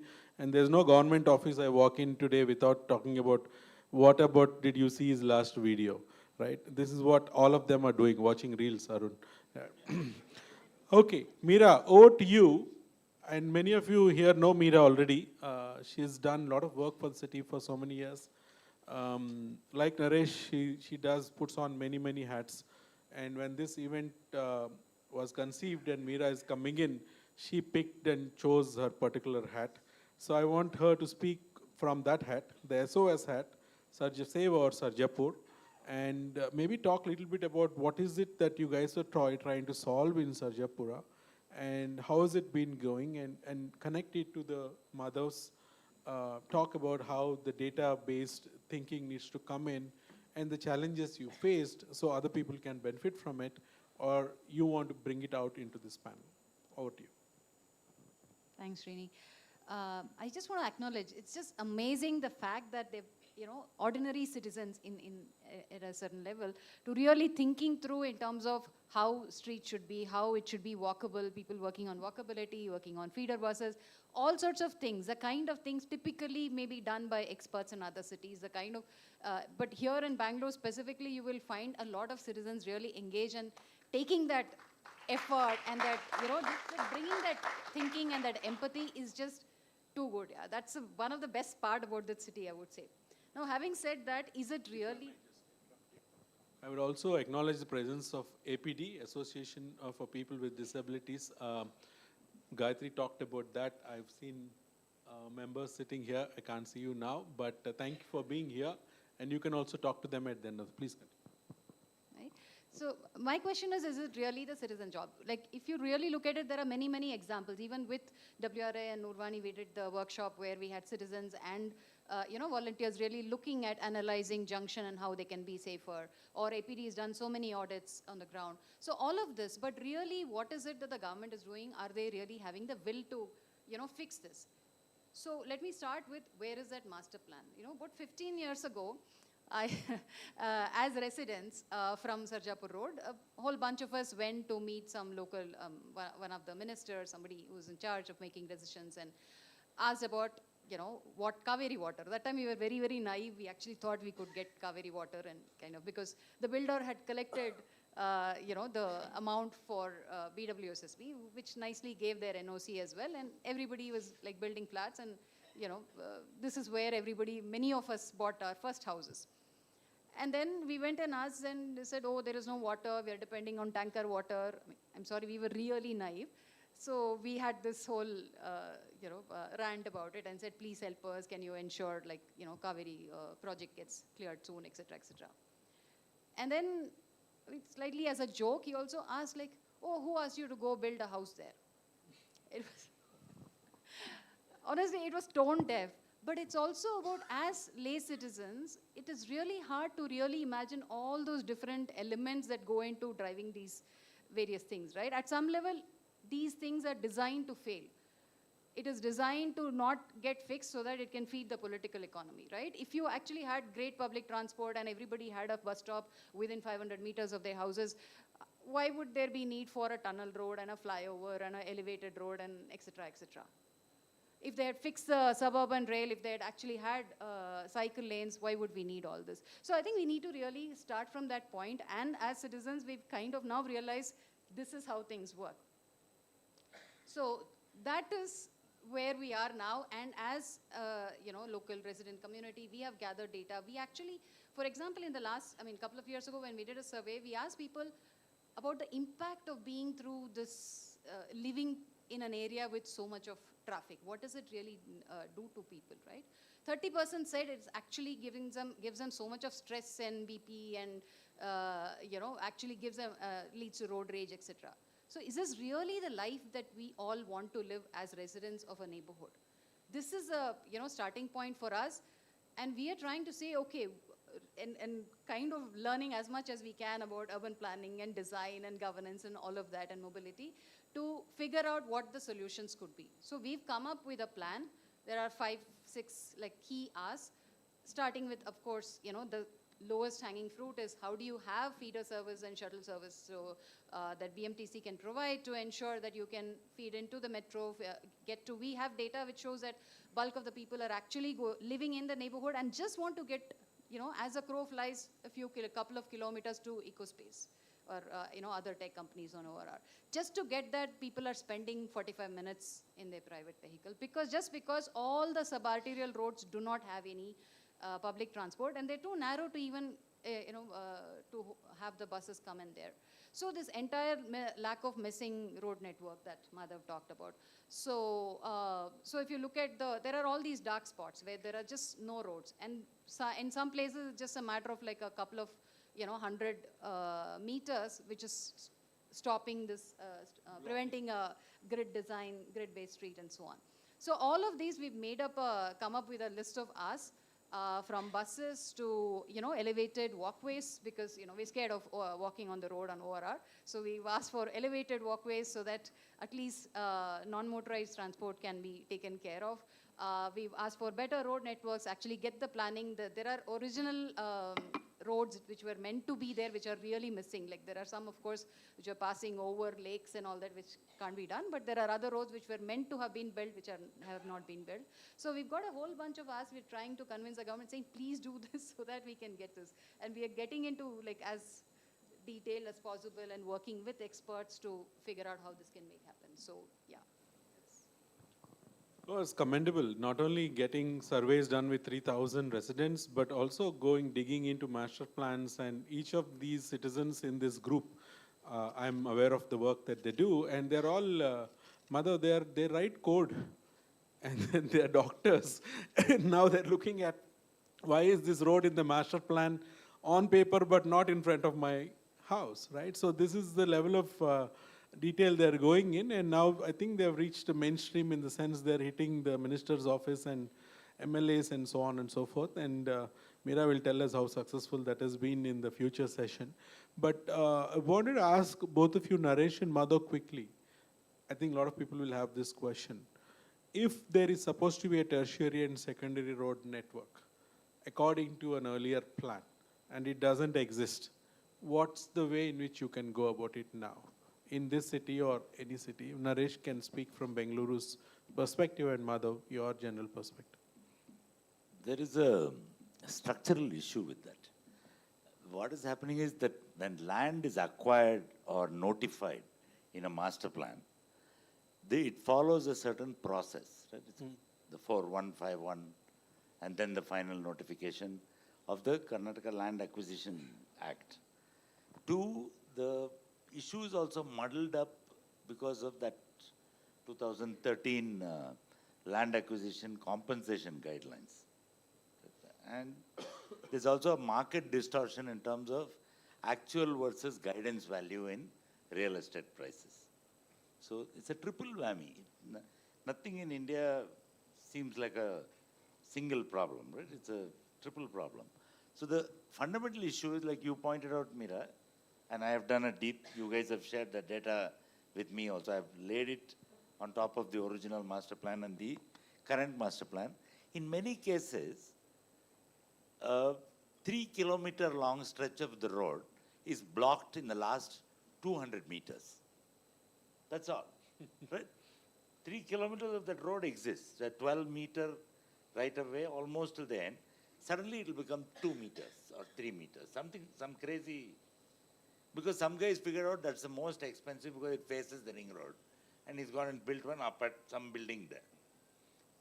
Okay, so we explored this possibility, what you pointed out, but the fundamental problem with final notification is, after the final notification, if the land is not acquired by the government within 5 years, it reverts back to its original owner. I see. It's a fundamental planning structural. It's a Karnataka thing? Or? Yeah, no, there are variations of this across India. And see, the problem is, in India, town planning is a state subject. Right. And it follows, I mean, it's got a long history. It comes from the Bombay Settlement Act of 1917. But Karnataka is currently governed by something called the KTCP Act, Karnataka Town and Country Planning Act, which allows for multiple ways, including town planning schemes and various other mitigatory measures. But we have a small tragedy in the Karnataka planning ecosystem. They haven't recruited a planner for about 15 or 20 years.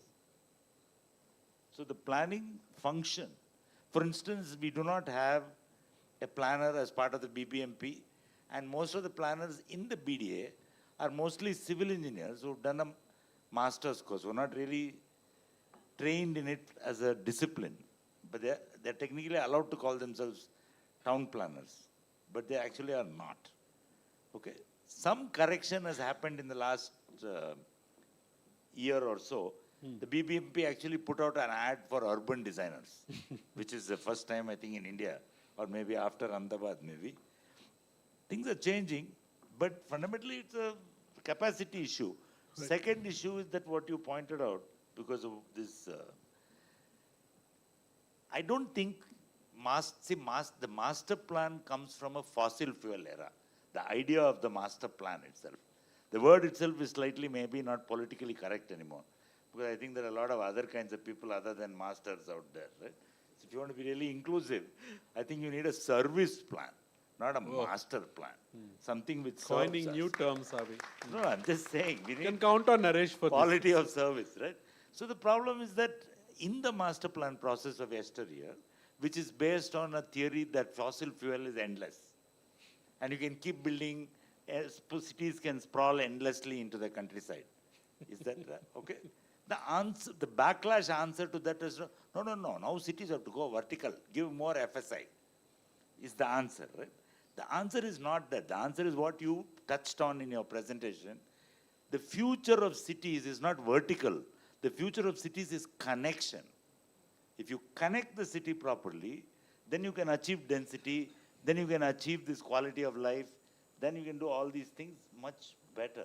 Then if you keep on saying vertical, horizontal, FSI, I don't know whether the crowd knows what FSI means, it's a floor space index, which means if you have an X piece of land, depending on various factors, whether how wide the road is, where you are in the city, what kind of neighborhood you are in, you are allowed to build X times the amount of that on that site.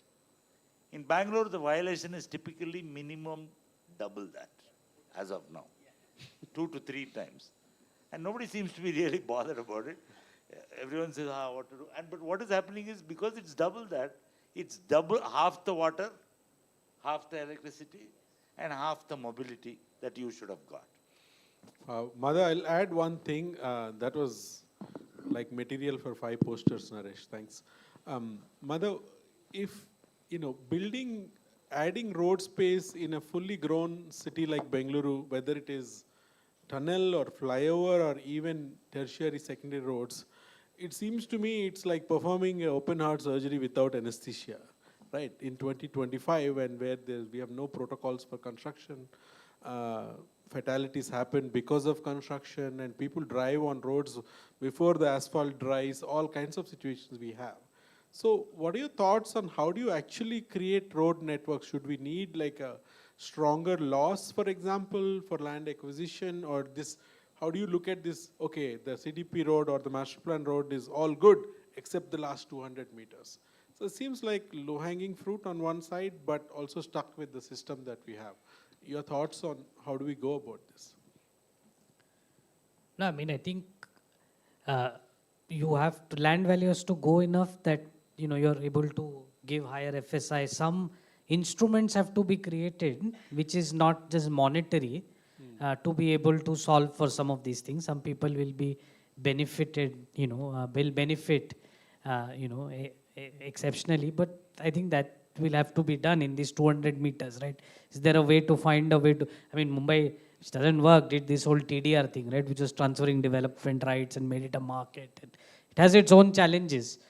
The other thing is, of course, to create the resettlement, rehabilitation policies, and then actually making sure that that functions well, and some of it takes time, but I think it's important at least to learn from what different people have done and how that can be put in place. Again, some of these things, you know, that way CG Road in Ahmedabad, they started in 99. Some of the plots they have got now, right? I see. So it's, you have to wait. I mean, in 20 years, some things you will have to wait. But you have to start, right? I mean, if you don't start, then you will never get there. I mean, this has been done in large cities across the world. It's not just pedestrian connectors, you know, I mean, you know, we talked about the San Francisco, how in San Francisco they actually created just pedestrian connectors through these large, across these large buildings. Right. So you don't necessarily even have to have a road connector, right? Like a vehicle somewhere where, but if pedestrians in India, two-wheelers, if we can find a way, you're able to take away certain load of the network, you know, simplify it. So I think these are all options to be considered. And that's why I go back to saying, I mean, I know Venkat was talking about alternate methods to collect demand data. I think this is where the pedestrians get left out. I think there's very little ways in which we can collect pedestrians, especially in low-income communities. And so, you know, really having that, that's actually the, as soon as the Mumbai data came, about 50% of people walk. And then there are parts, you know, around Dharavi and others where 65% people walk, right? Once that data came, it changed a lot of how people at least sort of did certain things. So I feel like it did one snapshot, one time point we have to do immediately.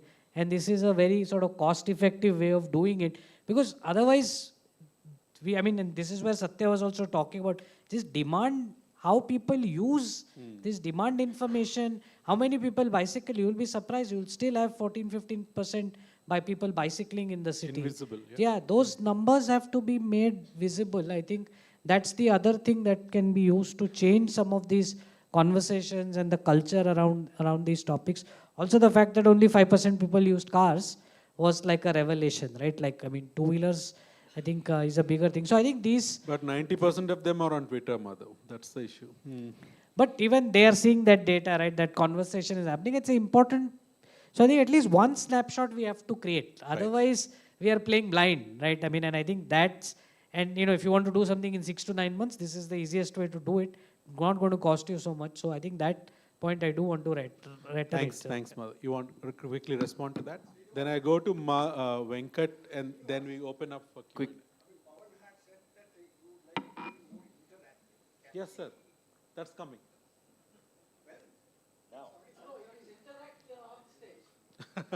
All right, let's go. Okay, let's just go there. I'll just make No, we still have to finish this, then we'll go there. There are so many problems we see, and it goes back to what Naresh is saying, is where do you start to fix this? And in that same episode, I was trying to relate it back to the quality of people in bureaucracy, the way these decisions are being made. Just yesterday we heard, I remember me and Sanjeev and Raj Dugar from C4C, we had all gone long ago to that Bamboo Bazaar metro station to be connected with cantonment. Metro promised, they frightened the Benson Town people that if you put it under cantonment, your houses will get destroyed.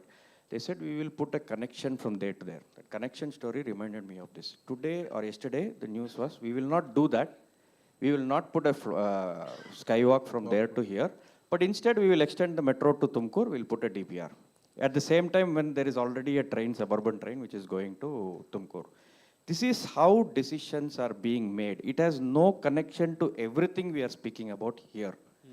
How do we fix this broken system of no capacity? IAS officers at grade A is overloaded, double charge, triple charge. Group C and D have no clue. They paid for the job. They came because it's a government job.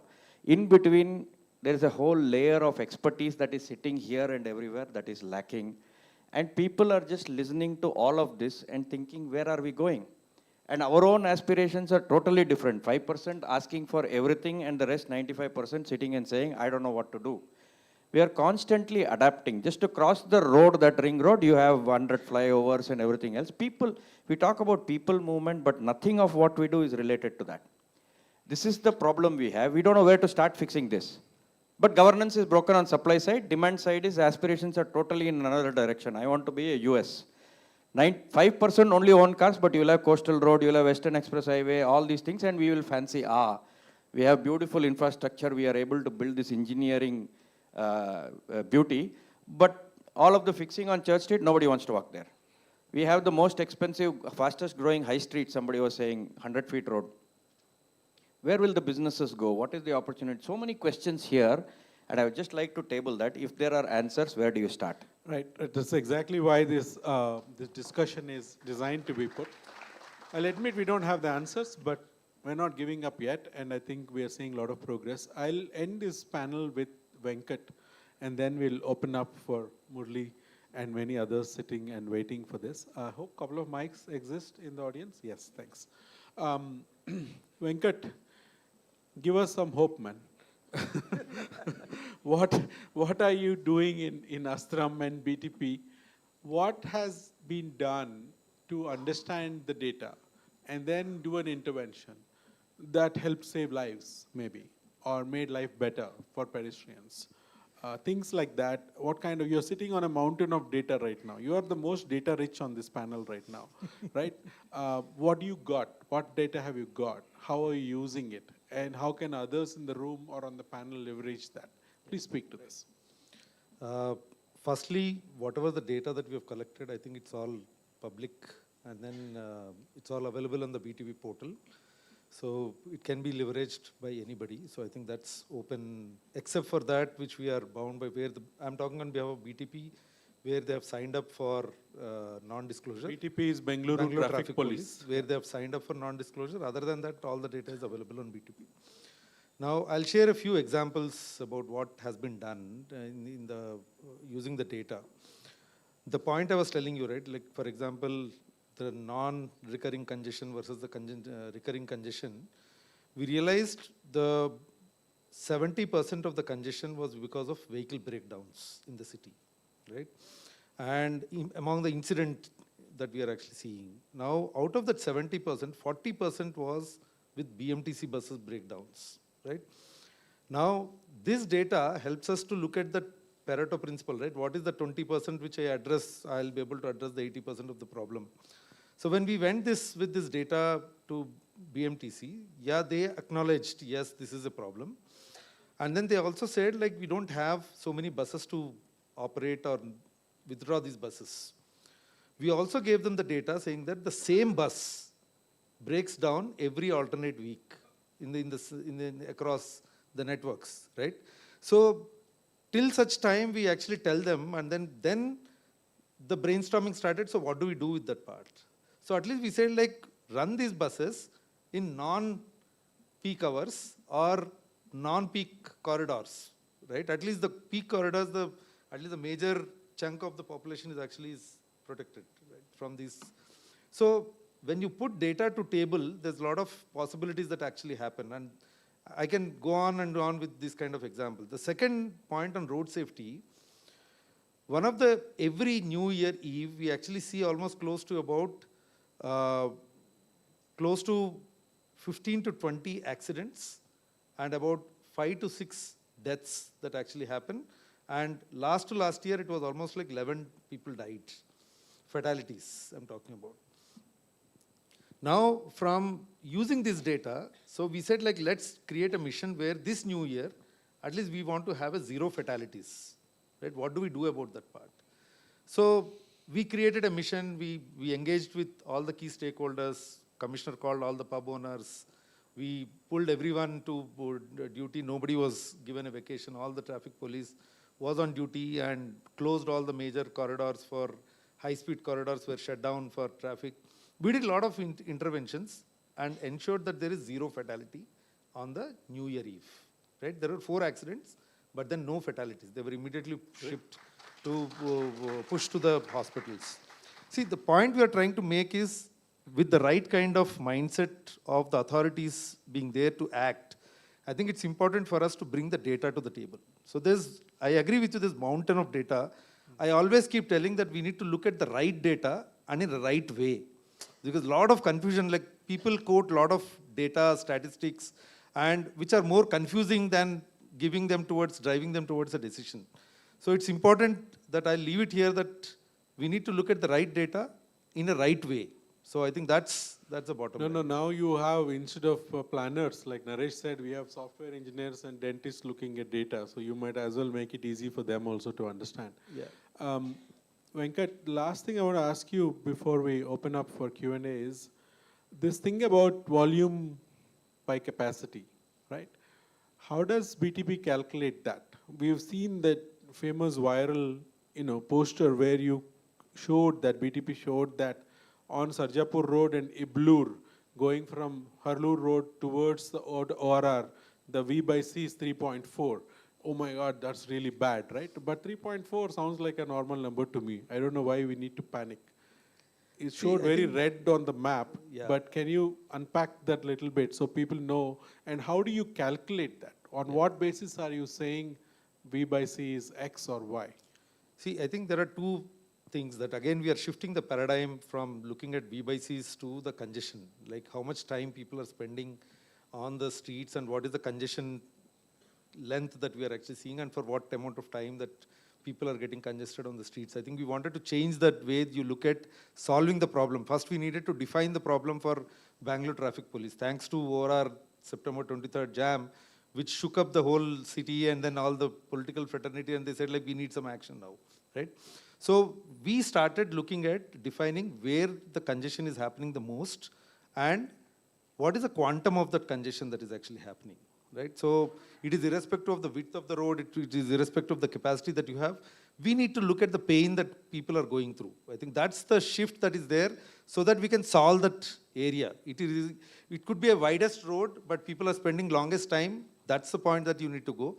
Or a narrow road where people are easily able to sail through. Why do I need to even? How do you know what's the time they're waiting? We are actually using the crowdsourced data. We are actually using the MapMyIndia, Googles and TomToms of the world. We gather the data, multiple sources. We build an algorithm wherein we are actually able to quantify the length of congestion in terms of how much time people are spending and what is the quantum of congestion. Is this available for public? Yes, it's made available in terms of, it's completely made available on the BTP portal.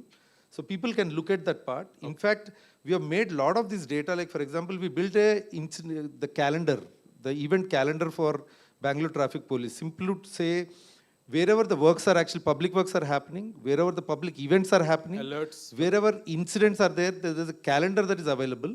And we are now making people accountable for the time that they've actually said, like, this is the time that we will use this, cut the road, and this is the time we will complete the work. Thank you. Right? There's a lot of things that we are doing. I think important is that we are shifting the paradigm from ad hoc, heuristic way to push it from dynamic. Yeah. We have also built this mobility digital twin now. I think we are halfway through, but we'll come there's to that lot, later. lot that we can actually do there. In the time, we'll move on to how many mics we got.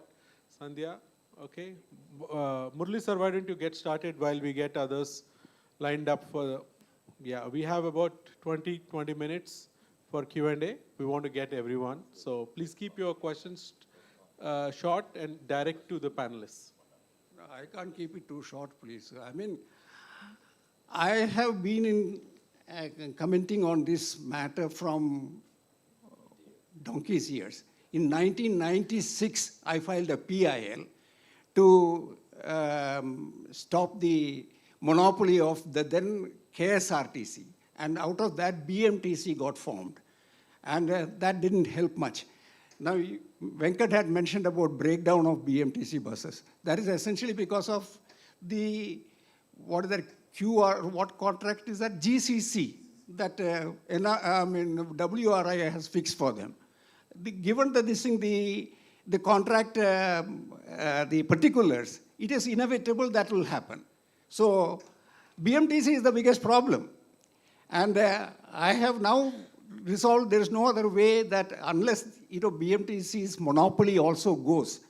So that's what, again, I'll go for another PIL for that. Now, somebody had said about HSR layout, the excellent shuttle bus services. About a month back, I went over to HSR layout to experience that. I found that, the buses there is no live tracking of the buses. And they're all old, rickety buses. There is supposed to be tracking, there is an app, but it's not live. Same thing with BIL, all those Vayu Vajra buses. You can't track them. There's a bogus tracking. It is bogus, absolutely bogus. Now, that is why you will see so many of these BIL buses going almost empty. What a big loss it is for the BMTC, but they don't seem to be bothered at all. So it's the whole, there are about some 6,000 BMTC buses. Actually, there are over 50,000 buses on the road already, okay, which are all licensed as contract carriages. And that is exactly where the problem is.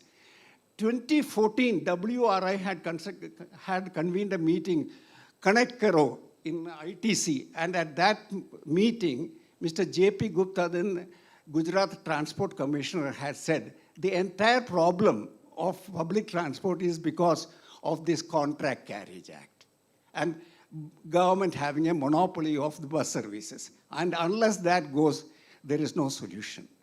Thank you. Okay, thank you. And if you want to take this, let's take a couple more. We'll come to that. Please pass the mic there. I see Devare sir is here. Please, go ahead, Sandhya. You have one more mic on that side? Okay, sure. Okay. Madhav pointed out myriad problems. And in the beginning, Naresh pointed out that we must focus on solutions rather than only the problems.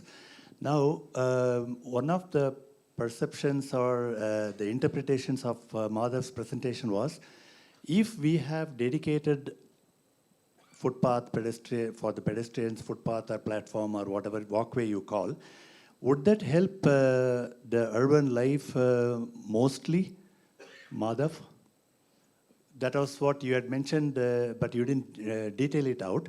Would that help a lot in overall for any city? Okay, while Madhav thinks of the response, we will take one more. Yes? Actually, this is Devre, more of a comment actually. And if somebody wants to respond, it's fine. I mean, last 1.5 hours or more, this is absolutely news to me that we don't have data. We have lots of data, we have no decisions. I'm talking about just one small aspect from Madhav's presentation about parking, paid parking. DULT has done a first-class job of identifying parking slots. They have put out a wonderful parking policy. Everything is available. There is no decision because nobody wants to pay for parking. The authorities don't want to levy any parking fees because they lose the election, okay? So why are we collecting more and more data? I mean, the WRIs and others should be spending, and Naresh should be spending all the time in persuading, forcing, nudging, or whatever you have to the authorities to make some sensible decisions. Thank you. Thank you, sir. So, Madhav, would you like to respond to the earlier question about walkability and urban life? And then absolutely. the mic can go on that side, please. Yeah. they also can, but absolutely. I mean, I think walkability will tremendously improve both quality of life, livability, physical activity also, right? I think one of the other things that we keep saying is if you walk 30 minutes, the probability of any of the lifestyle diseases, be blood pressure, diabetes comes down by almost 70-75%. So I think anything that enables walking for 30 minutes in a city for more, not in the gym then, more for like regular activity, I think is very, very important. And I think that should be a priority. I think it is also about what it does to the city itself and how you meet people and how you experience the outdoors, how you know how much of your commons and biodiversity you are losing, because our primary place 1 is our home, then there is place 2, which is our office, and the space 3 has again become buildings. It is not open spaces anymore. There is very few of them and you're losing them. Playgrounds are being lost, parks are being lost. 90% of your public commons is just road and their vehicles are there. So all of us are like caged tigers inside our homes, and we get into the car, go to that other place. To cross the road from this Leela Palace to EGL, you have to take a car and go around Manipal and take the flyover and go there, when you can actually walk. And there are expats coming in and saying, what kind of a city is this? Enrique Penaloza says, right, you build a city for an 8-year-old and an 80-year-old. That is a city worth living in. So there are intangible things when you build cities for walking, cycling, sitting around, enjoying your high streets, meeting people. Then you appreciate what your collective is, what your city is, and that's when culture is formed, and that's how your economy also moves. I know Naresh and Meera want to come in, but let's take a couple of questions and then you get to speak on this as well. Yeah. Go ahead, sir. Yeah. Hi, everyone. I have 2 questions. First is, as a citizen, are there any places to volunteer that you would all recommend? Second is, there was a comment that we don't have a data problem or some other problem. It's a political problem. People are worried about losing elections, but Bangalore hasn't had an election in a very long time. So how does that happen? Like, shouldn't that actually solve the problem, political problem? Okay, Naresh, Meera, you get to respond to the earlier one and to either of these. Sorry, in India we call them footpaths, but in America I think they call them pavements, right? Pavement, or I think in England also. I think in India we have digital payments. That's no problem. No pavement. And Arun wants unified pavement infrastructure. The Yeah, new so UPI. UPI we need unified pavement infrastructure, not just pavement infrastructure. See, again, what I pointed out in the first comment of mine or in the second comment, the footpath is not going to appear magically unless the drainage underneath is fixed. The flow, the problem, particularly with hyperlocal Bangalore problem, BDA made a mistake. There was a daddy of BDA called CITB, the City Improvement Trust Board. That's what it, when I was a kid, that's what it was. BDA is later, right? So they made a fundamental design mistake in what we call the right of way. The road, what the common person thinks is the road, is not only the black part. It also includes compound wall to compound wall, or property line to property line, which is called the ROW, the right of way. I don't want to sound like an uncle, but just for definition purpose, ROW is important to understand. So what happens is in Bangalore, next to the property line is the stormwater drain in a box, one ditch, which also becomes your footpath, usually covered by rickety concrete slabs, which now and then you hear people breaking their legs and falling into it. And all the infrastructure is on the road, right? And all the stormwater has to cross that utilities and then somehow magically go under your feet in the footpath and enter a stormwater drain, right? Which you can see that it's designed to fail, and it also is sometimes designed to keep failing. So every year they can spend money on desilting, debedding, relaying. All 3 are unquantifiable amounts, right? You can keep spending money. It's an annuity contract problem. If you want to fix walkability in Bangalore, and I've been telling that to the government, now they've actually come down to, I don't like this word pilot anymore. I prefer continuous. Like you, I think you pointed out, roads are useless unless they are continuous. Okay, and in Bangalore, any idea you give people on pilot mat bidana. So I said, okay, at least give me pilot, but give me one ward, which is now the average size of ward in Bangalore now with the new GBA has reduced to about 2 square kilometers, 2.5 square. That's okay, it's not much.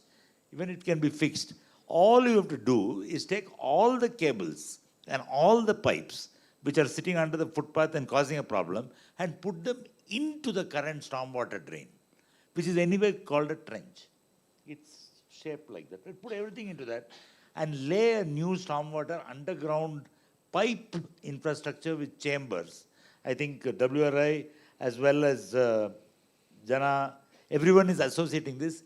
This one small engineering change will give the city the footpaths it needs. Yes. If you don't do that, we can go talk till the cows come home about how footpaths are great and how we'll meet people and how our social life will improve. And you know, when you go abroad, have you noticed, many of you have gone abroad, I presume, it takes me one whole day, even now, and I've been abroad 100 times must be, to still walk with my head upright. And when I walk here, I have to look down and walk. When I go abroad also, I keep looking down and walk. After some few hours, I realize I don't have to do that. I can look up and walk. I think that, So Arun, showing, from your perspective, UPI, and please make another campaign saying, look up and walk. 8, right?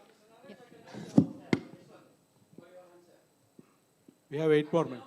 Prakash sir, let us. Yeah. What you have said is already implemented on a few roads of our smart city. Very few. Yeah. So there are, how many hands are up? 1, 2, 3, 4. Okay, let's take 3. Actually, let's take 5, Sandhya, and then come to the panel, please. Can you start from the top? Can you please keep it brief and actually make it a question? I know there's a lot of comments, but... Yeah. So I have a question on local government. GBA was formed a few months back. Draft notifications were done in the beginning of October. They were supposed to do the final notification on November 1st. Supreme Court gave them permission to November 15th. Now it's November 17th. They haven't done the final notification. Other than just sitting around and waiting, what can we do? Okay. Thanks, Vivek. Next. All right. Yeah. My question is to Madhav. Can you state your name, sir, please? Yeah, my name is Uday. See, you said a design or a data collection may cost about 2 crores to 20 crores. And recently there was a design made for the tunnel road which costed 9.5 crores. And finally it was a cut and paste from the Bombay report. Is this the quality of the report that we can expect from the companies? Yes. And also the next one, you said that the pedestrians have to go to from the road, they have to go to the footpaths. And the best example for this is Gandhi Bazaar Road. They have made roads so short, made the footpath so vast, today even the vehicles can't move there. So the designers also have to take the responsibility of giving a good design and which can be workable design. Okay, one more. Hi, I'm Shama. So when we ask people what mode of transport you use for commute or anything, I think we need to continue with why do you use that mode of transport. Maybe when we look at private vehicles, a person might say, forget covering the footpath on top, just cover it on the bottom so that I don't have to look down and walk. I broke my leg there, I need a vehicle. Maybe a woman might share some incident, something happened while she was walking, or horrifying incidents about ride-sharing apps or whatever, or in the public transport. She says, I feel safe in my own car. Right? And cyclists might say the roads are too dangerous because motorists don't respect cyclists and everything. So is this intersectional lens, like gender, age, child, elderly lens, disability, temporary disability lens, is this worn while analyzing the data? Because we might be missing a potential pedestrian, a potential cyclist, a potential public transport user when those lenses are not worn. Okay, thanks, Sam. Great question. One more before we get back to response. Prakash sir, you have a question? Okay, keep it short. It will never be long. So my question is, the data what you said you are all having, the practicality is not the right answers as far as I have experienced. Regarding, to give an example, regarding the data of a car movement, the data is collected from a person who doesn't own a car. So how will you get the right answer there? So this is the data what is being collected. So first, the collection of data has to be rectified. The right person has to be asked the right questions. So if that is done, we will get a clear and perfect data. Got it. So that is Thank you. one Thank thing. you, sir. Thank you. In the interest of time, so who wants to respond to this about data collection? Madhav, I think some of this you should respond. Right ways of data collection and also the cost of it. And also when the data is collected, it is collected with the end goal in mind rather than a generic thing. This is a comment. I'm kind of aggregating all of this together. And the last one is, who are you collecting it from? And the intersectionality. All of these are related to collecting data. I would like you to come in, and if anyone else wants to add, they can take the mic. For 1 minute, Mr. Satya says this one. Paid parking is a failure, he said. The reason for paid parking failure is because it is being collected in a wrong way. The government charges are different, what is fixed, whereas the contractors are charging nearly 3 to 4 times. So who will be... Sir, Devre sir also brought up parking. Yes. We'll address parking today. Yeah. Let's go. So that is the reason why parking is a failure. Thank you. Paid parking. Thank you. Madhav. Yeah, it's good design. I mean, I think a well-designed questionnaire will, and properly done survey will answer all of these questions. So I think that focus has to be kept and quality has to be maintained. So I think that's why also I was saying that this can be done as a joint sort of public-private sort of an effort and not just completely run through BBMP or something like that. Yeah, if I can add particular to you, Shama, about the intersectionality of gender, people with disability. You heard all of today, actually. There's a lot of people that are working on things like that. WRI-India itself works on a program called Mobilize Her. Many people in the room are involved with it. You could also volunteer or join. Someone else wanted to volunteer. So this is about how women travel, how other genders travel. It's very different from the mainstream male traveler, right? So there is an increased awareness of it. I wouldn't say that has led to policy changes yet, but that work has started. And as Gayatri mentioned, a lot of, for example, they got a lot of visually challenged people to cross streets and collect the data, record it, and experiences and all of that. Meera, would you like to come in on any of these GBA, ward delimitation? Why is it not done? When are the elections? Since you are the official representative of GBA in this panel. Okay, I really don't have an answer, but I just want to say walkability is the lowest hanging fruit in some way. Sensing Local had done this detailed study of including bill of materials on how a small amount can actually fix the entire city's pavement, sidewalks. Unfortunately, it doesn't get done because we talked about all the reasons, right? And the other thing is also the fact that pedestrians have not been in the election agenda. If you look at it, it's always about traffic problems and flyovers and all of this. I think we have to flip this narrative and start talking about walkability per se. 2018 election, I remember, had the MLA elections, had many of the manifestos actually talked about cycle lanes. It was because of all the noises that people were, all the various groups were making.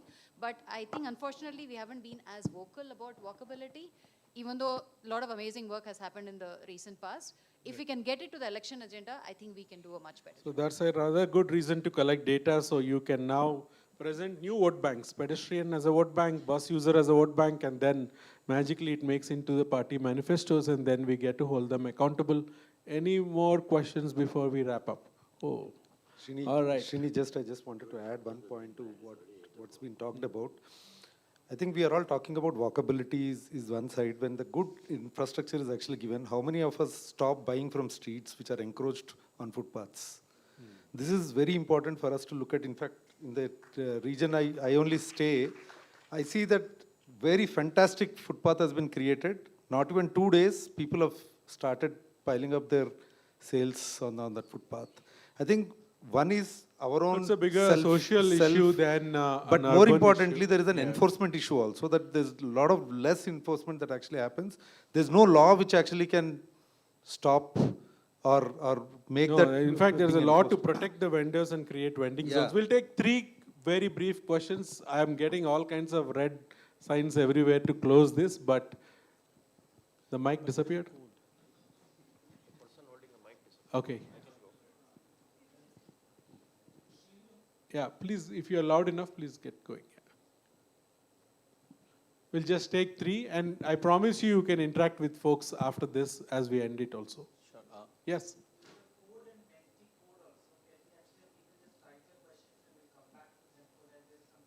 Yeah, if any of you want to leave your comments or questions, please feel free to do that, and we promise to get back on those too. Yeah, please go ahead. Sure. Question to Venkat. So I live in a neighborhood where the new VAC signals are up. How can I personally suggest changes in that? Is there a forum where I can reach out to you guys and suggest something? Because personally in that neighborhood, I know what are the issues going on with that particular signal. Because if the local citizens give you more suggestions, I think... What's your name? Abhi. Abhi. Abhi, we got the question. Can we get two more? And I'll get Venkat to answer. Yeah, one more main thing, question to everyone. How can we ban footpath parking? Footpath parking. Okay, footpath riding, footpath parking. Okay, my boss is done, so we should be done. Sir, please, you have the last word. Yeah. I just want to comment on this secondary and tertiary roads we have talked about.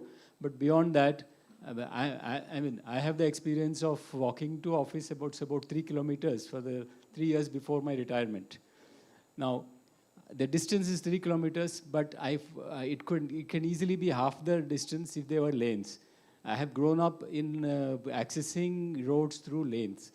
So you have huge compounds without any direct access. So when we see walking infrastructure as a part of the road infrastructure, I think we need to have thoroughfares, lanes which are meant only for walking. This is what Mother was referring to earlier. Thank you, sir. Thank you for that point.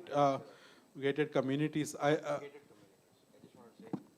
I agree with you. Gated communities are the problem. If you destroy all the compounds and see how public access happens, of course, in a little careful way, that is where the magic lies. Okay, so quickly, there are a lot of volunteering opportunities. Many people in this room themselves run various campaigns and things like that. Please speak to people, network, use this opportunity. If you can't find anyone, talk to me. I'll hook you up with somebody. In terms of GBA ward delimitation, I think it is mostly done, but they haven't been announced yet. There's been some legal issues, is what I heard from GBA, but elections will be happening. There is a lucky number issue. Sorry? It got reconstituted Okay, as Naresh, let's not wards. open that can of worms right now. 369 Paid parking policy has never made it to law, sir. Unfortunately, these things are, they are written nice documents, but nobody has lobbied for it, and this is a citizen issue right now, rather than a government issue. We all have to demand it. So my recommendation is call your MLA and say, where is my paid parking? How do you not implement it? You can be assured, Devre sir and everyone of you here, WRI and everyone that sits here, is constantly engaged with the system to push these ideas. We are not doing these sessions for fun. We come and do this once in a while, but our main work is actually to engage with them. I trust you all know that, and we're happy to partner with, we already partner with many of you in the room. We will do that. And then there was a question for Venkat, just quickly, and can they volunteer? I think we'll just do a discussion as we walk out. All right, fair enough. Yeah. Sorry, I had to intervene because also we have to close on time. Sorry, apologies, BIC, we are delayed by 5 minutes. But thank you all for an excellent discussion. And we need more, and I clearly need to create, it's a political buy-in. Thank you, Srini, Meera, Satya, Naresh, Gayatri, Saumya, Venkat, and Madhav. So big round of applause for everyone. Can you all just pick up your either Mentimeter and scan 28583936.